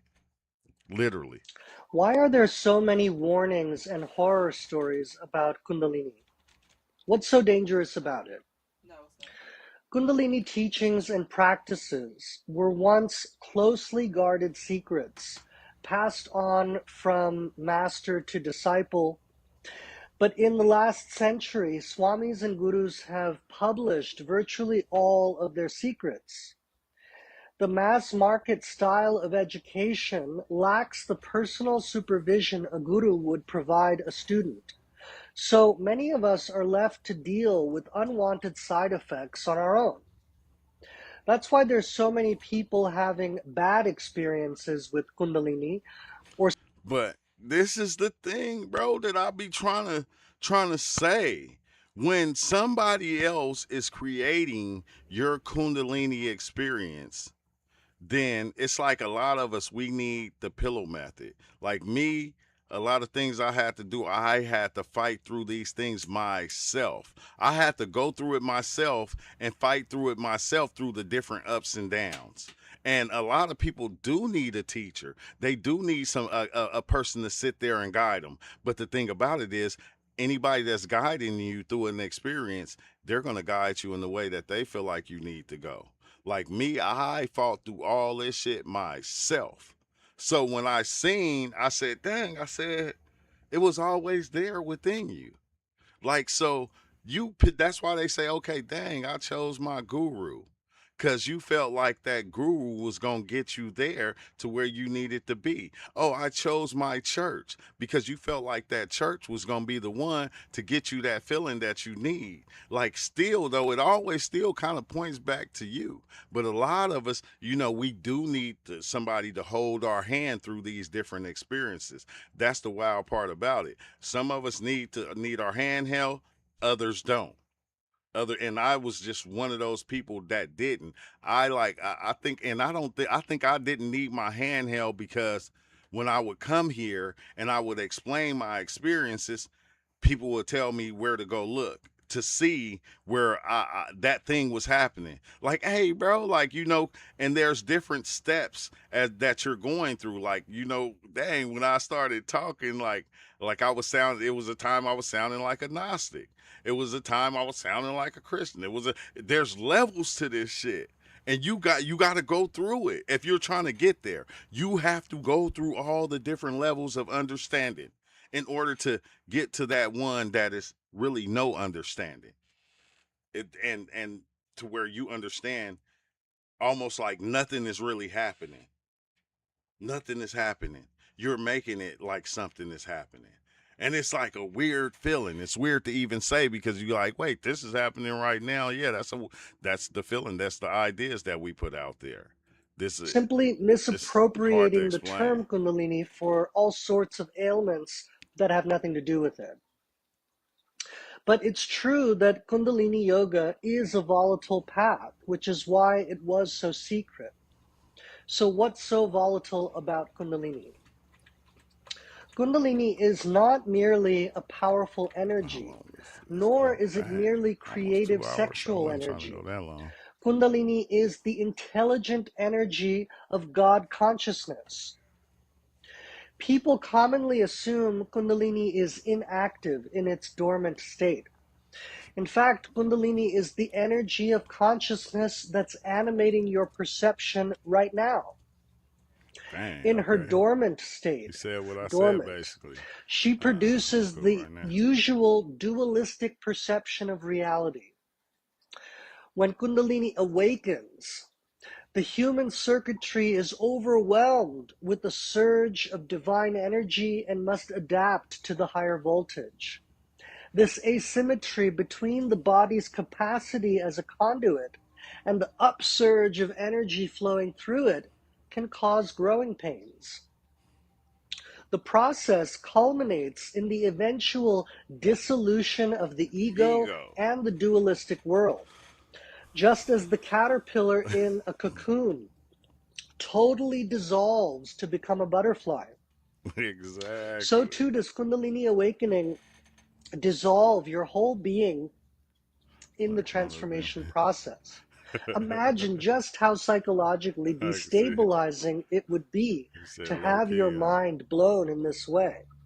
The closest comparison would be to mind-altering substances that can likewise tip you either into awakening or madness. Psychedelics. Ideally, the Kundalini awakening process is controlled and gradual. But without correct guidance, it can be...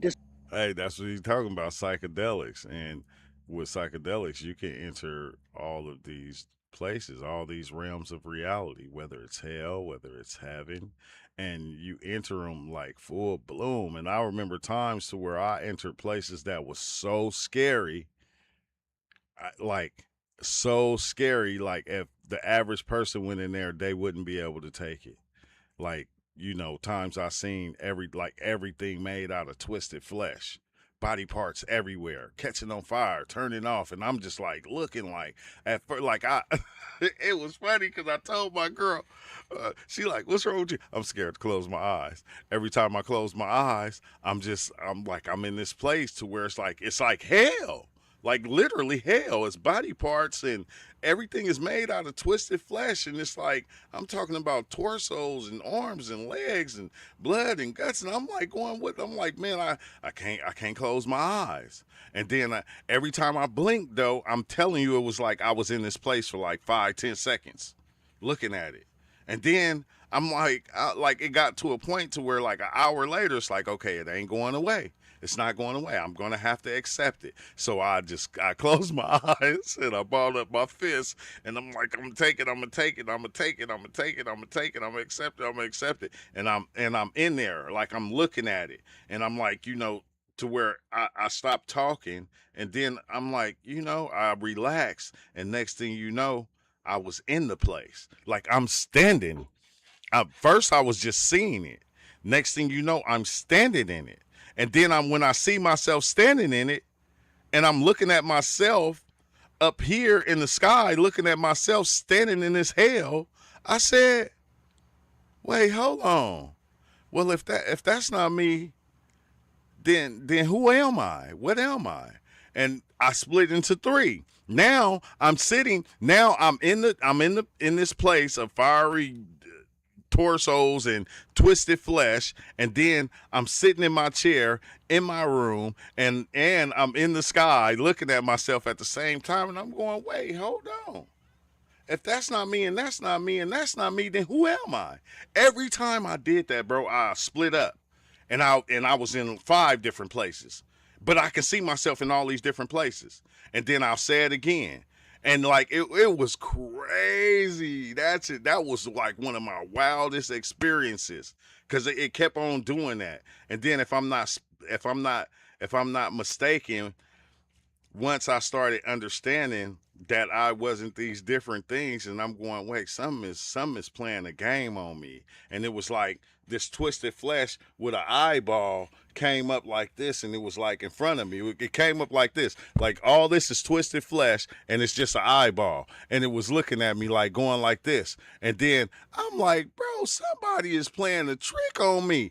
And then an eyeball popped out on this side and an eyeball popped out on that side, and I was like, hell no, bro. I was geeked up. But I understood that we were a fractal of what is. And it's like, if you were able to see all these different fractals of yourself, dang, you would be a multitude of people. You would be a multitude of things, like, period. Let's see. TikTok's made me question reality. I don't know, man. Weird idea for the title. Oh, my bad. My bad. He said, you should have changed it. What should I change it to? Tell me, Kevin. I'm going to switch it. Disorienting and difficult. But Kundalini is not the problem. Hold on, let me read that one. He said, I saw a green geometric flower last night, and it kept changing form till I went in and it changed colors. I don't know what that is or means. I saw geometric patterns before younger on my weed trips. Oh, okay. Look, this is one thing, right? I'm going to tell you, when you start seeing those geometric patterns, sit back and watch them more, because a lot of times you'll either be zoomed in to what you're seeing or you'll be zoomed out to where, like, if you start to pay attention to the patterns, they'll start to change and you'll start to see like the flower of life. And then when you zoom out, bro, it'll be a whole different reality in front of you that you'll be living in. Like this is how my experience always start. I always see the lines all around, right? I see the lines and they be going and they be changing. They all connected. And then one time I zoomed out and it was the snake. It was like the Kundalini snake, bro, a giant snake. And on the back of the snake, it was like in each scale, it was a different reality going on in each scale of the snake. It was times I zoomed out and it was other stuff. But when you start seeing those lines, I'll be always telling people, pay attention to it. Watch those lines. Look at those lines. Pay attention. They will change and they will start to take form. It's like almost like a sound. Like how we make sounds. And like we're talking, and then the sounds begin to form words, which form sentences, and then the sentences make you see what I'm saying. This is what those lines are doing as they're just going, bro. This is what they do. You feel me? And then, but they'll change form and they'll form into a whole nother reality that you're being shown that's probably laid on top of this reality or under this reality. It's like weird, like, but it's, yeah. Let's see. I just popped on my phone. Kind of felt the hey, what's that? But I don't know. I don't know the combo. It's whatever. Let's see. I was in bliss in green. Then it went to colors. It was intense. I freaked out because I was conscious, like, bro, what the fuck? And yeah, made hella sound. Yeah, I'm telling you, bro, like when you sit back and you got, this is the thing. We always scare ourselves out of these things when they're happening. And a lot of times you have to let go and let it just happen. In order to get the full spectrum of it, you have to let go and you have to let it happen. Like now when I smoke weed, even if I drink alcohol, bro, I get visuals. Like I'm on psychedelics because I had dove in for so long. It's like now, even if I smoke a blunt, I get visuals, like period. And it's like, dang, you feel me? It's like, so I know what you mean, bro. But next time, let them lines do what they do. Sometimes you can even put on music because that's why I always say, like, when things is even happening, put on some good music. Oh, that is this, because it's checking the temperature on everything all the time, 100% checking the temperature on everything that it's seeing. So it's putting the name to everything that it's seeing. So a lot of times something has to occupy that aspect of your mind in order to let everything else happen. Like, let's see, okay, just came in. I don't even know if I can smoke weed anymore. It's dropping the answer for me. Oh, golly, bro, let's not. Dang, man, you make me want to. Bro, the 3 times I did drop acid, I only did it 3 times. That shit was hella beautiful. I ain't gonna hold you. I don't like I think what made me not want to dive into acid like I did mushrooms was the come down. I ain't gonna lie, because like the next day I felt like I would feel like a prostitute. Like I ain't gonna lie, I feel all sweaty and I had down to take a shower and shit. But it was so beautiful because within my mind I was able to form and create anything. Like I was like building like these cars that was just like next level off acid. It was like acid was a beautiful feeling. It was beautiful. But dang, wait, hold on. What I'm talking about, bro? I think I did a candy flip with acid and mushrooms. If I ain't mistaken, I think I did that before. I can't recall, but yeah, I think I did that before. Like, which was, I can't recall what happened. It's like weird now because like when I dive in now, I haven't been coming in telling my experiences. Like, I don't know. I've just been kind of keeping them to myself. I've been keeping my experiences to myself because it's like, I don't think, like when it comes to psychedelics and seeing the things that you see, like, which to me is about the same as a near-death experience. You both seeing the same things. I don't know. A lot of people don't be ready for it. You know, and that's probably just me saying that. That's probably just me saying that. It's not like a lot of things ain't ready for that shit right there. You feel me? Like everybody is stuck playing the part that we already think that we are. It's so psychic. It feels almost robotic. Yes. Yes. Okay. Yes. Yes. Okay. Yes, it does. It does feel robotic in a sense. Like, oh my God, bro. Like, hey, I remember like before I moved out my last place, before we moved here, I had dove in and I took mushrooms and everything, like I went so deep, bro, everything was just sounds. Like everything was just sound. That's all it was. Like I didn't even like how I'm looking at the computer right now. It wasn't even a computer, it was a sound. Like my dog was just a sound, bro. Like I knew what my dog was gonna do in the sounds that it was making, bro. It was like almost the sounds, like everything was sounds and the sounds was just vibrations. It wasn't nothing more than that. Everything was a sound and the sounds was nothing but a vibration. And I was like, I was freaking out. But at the same time, when I get to that level of understanding when I'm in there, bro, I'll be wanting it to stick more. I don't want it to go. Keep going. Please keep going. Show me more. Show me more. Like this last time I dove in weekend before last. And that's why I was saying, like, bro, I ain't gonna lie. I dove in on 4 grams.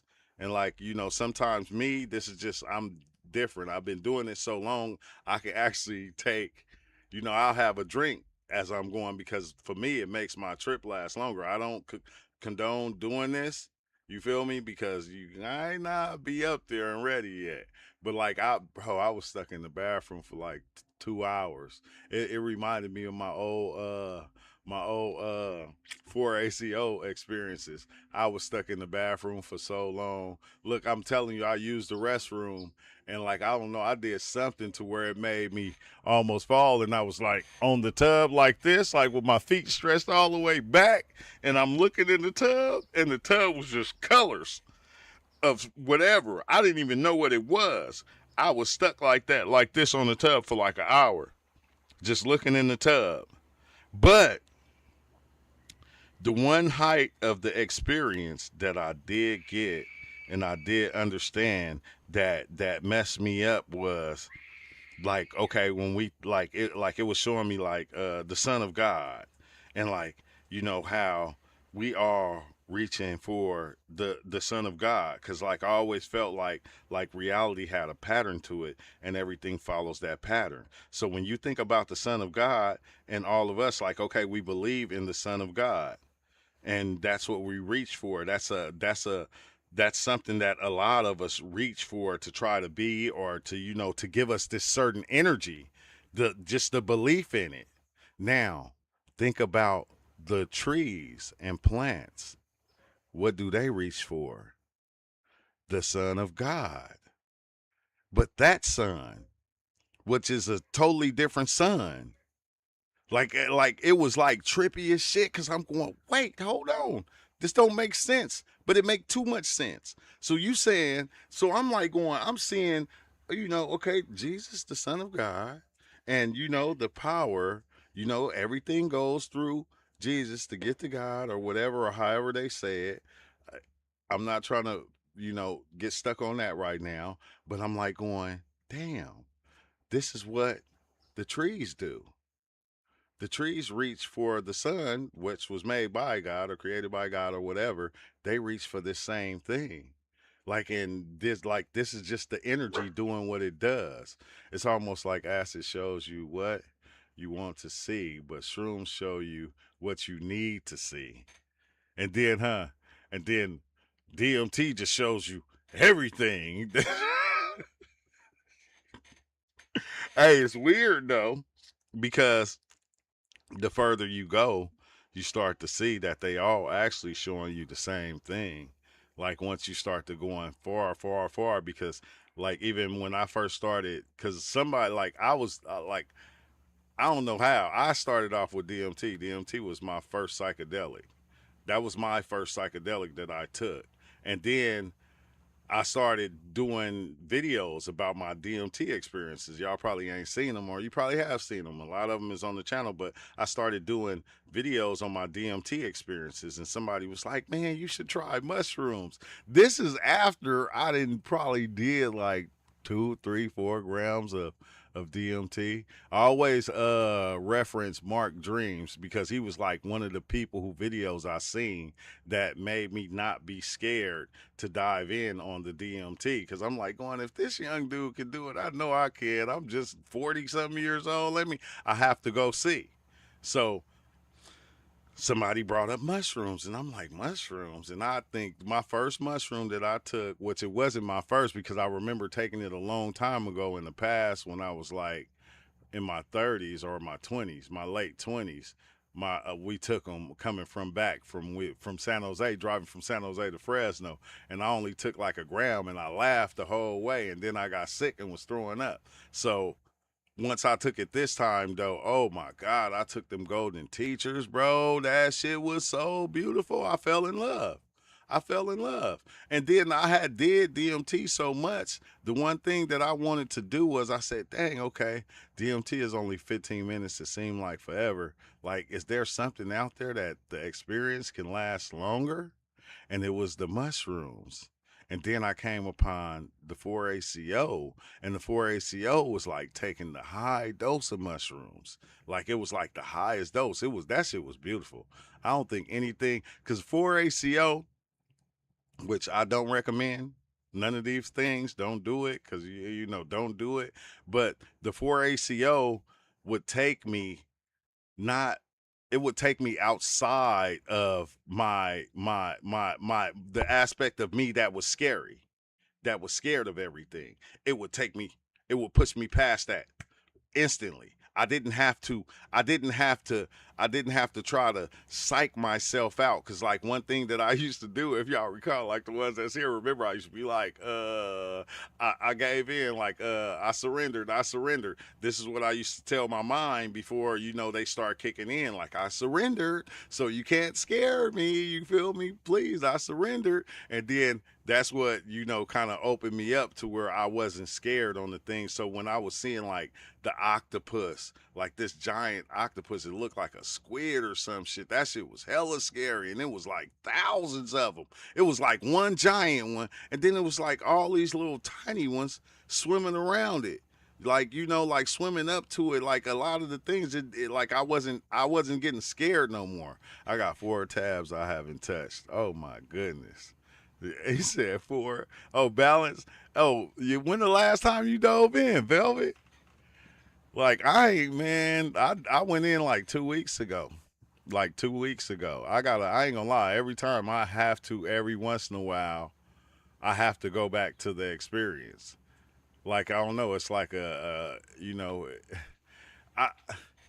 takes you so far. And the one thing that I started learning was, it's just taking me past my system of understanding, my belief system that I created for myself. It's like a few years for me. Dang. Golly.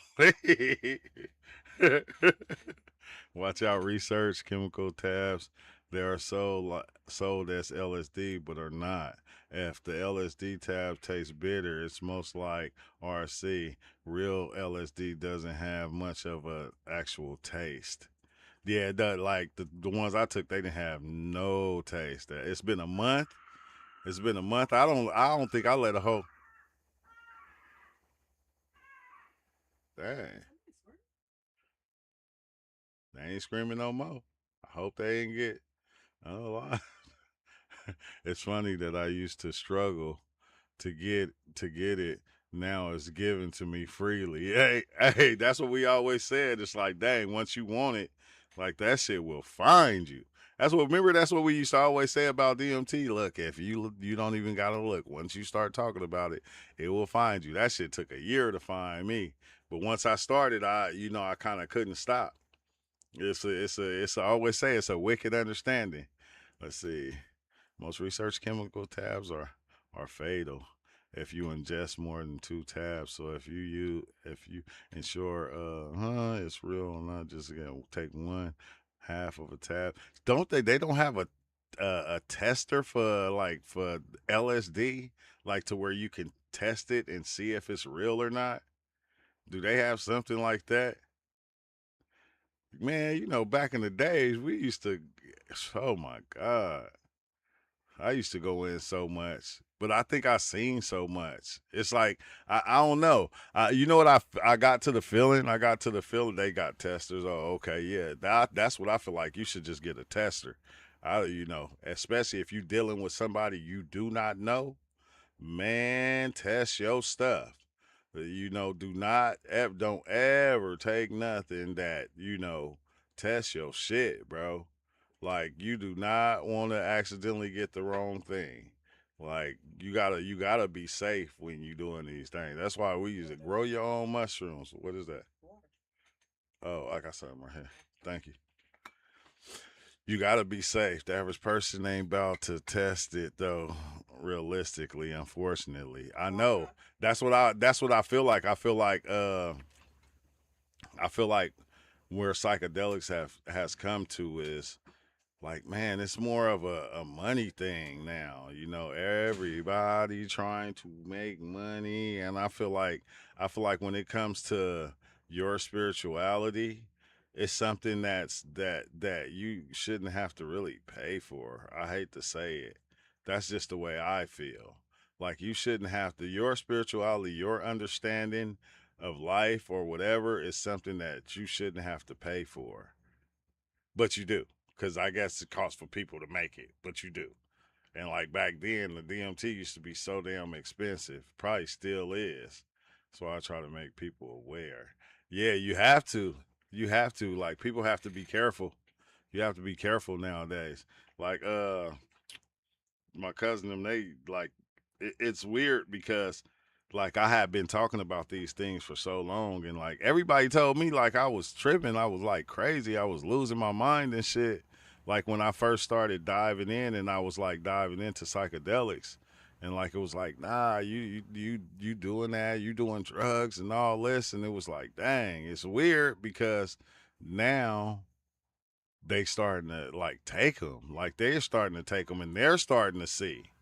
Like they're starting to see, like my cousin, like he went to the ancestors, like he called me like 3 days ago and was like, yeah, man, I seen my dad, I seen grandpa. He was like, man, I seen other people that I knew that existed, and you feel me? I seen certain past lives. He was explaining it all to me, and I was like, bro, cousin, I told you. I said, I told you this shit is different, bro. A lot of things going on we don't understand. We taught to be a certain way. We like slaves to our own mind, like really, really. And all you do is unslave yourself from yourself. That's it. Like that's it. You unslave yourself from yourself. This is why a lot of these things are created in order to protect you from who? None other than you. None other than you, to protect you from yourself. Whether it's yourself going out and doing something crazy, or to somebody else, or doing something to yourself in order to protect you from you. Say, especially Charleston White called them bad drugs till he took some. And that's what a lot of them do. Hey, bro, that's crazy because that's what a lot of them do until they take them. That's why it be crazy when I hear people, you know, because a lot of us, you know, we read up on certain things, and then we get the understanding through books. But when you dive into psychedelics, you get it in a whole different way. Like you experience it. You are there. You are there. Like you are there. You're not just regurgitating the information that you read over time and, you know, spitting, this is what this person said. No, you just know it. You just get to this knowingness that is just fluent. And like it's a damn good feeling. It's a damn good feeling because they want you to do damn your frontal lobe. Hey, you know what's crazy? Because now I can't, what's the name? Like I can't sleep without dreaming. Like every time I sleep, I have a dream. Like it's like I can't. It's like almost like half the time this world becomes the dream world, and my my dreams become the real world at times, to where the dreams be so there that I don't even be knowing I'm dreaming. They say with drinking out because they don't want you to damage your frontal lobe with drinking alcohol only to by the body. No, you know what's crazy? Like every which way, bro. I feel like you have to find your own way. Like like you gotta understand. Like when you think about demons, like what are demons? Demons are our beliefs. Our beliefs, our ideas become monsters to ourself. And then a lot of times we'll take on the beliefs of other people and we'll carry them within ourself. And that's like one of the craziest things because, when I first started diving in, that's what I used to see. I used to see everything in the back of my mind everybody was telling me. And then as I'm in the experience, all those things that I was told about it being scary, it being demons, it being the devil and all that, it would come forth and I would make them reality. Like it's almost that's what we're doing. So every belief system that is out there is already a generated reality for you. So once you get it and you take it on and you make it yours, those things become real and bad within you and they activate within you. Like it's weird. It's weird. But I gotta go. I'm gonna come back like in an hour or two because like usually I stream in like both ways because YouTube like when I do that for some reason. When I do it like this, YouTube don't share my video out. So I'll be having to do it both ways. They say I think psychs are illegal most places because they don't want people to wake up to what actually happening. They want people drowsy off pharmaceuticals and alcohol. Yeah, that's what they want us docile. They want us to follow the program that was created to keep the program alive. Like that's why, and what do? We follow the program. We pass it on to our kids, who pass it to our grandkids, and so on. And we keep the program alive because the program is life. If everything is made out of atoms and all these different things, and everything is one thing, then it's like they know this, they understand this. That's why they feed us the things that they feed us in order so we can keep generating the same reality, the reality of putting these people over here above these people over here. These things over here is better than these things over here. So we'll keep generating that reality and we just keep passing it on through generation, and that's what keeps us trapped inside their reality, inside they shit. You feel me? We're giving energy to, that's why like it's weird because like the way we look at life, like if you in America, like me looking at life, it was a time I only could look at life through the eyes of Black American. That was it. I couldn't look at it no other way. That was it, and that's all I could see it through. But if you walk around like that, you don't see all the other realities going on because you only see your own, and then you fortify your own. And this is what they want us to do. And it's not ours. It's the one somebody else generated for us. And we're fortifying somebody else's reality, meaning we're living their life. You feel me? It's weird because through DNA, you live other lives, but also through the ideas and the belief system, you're living other lives.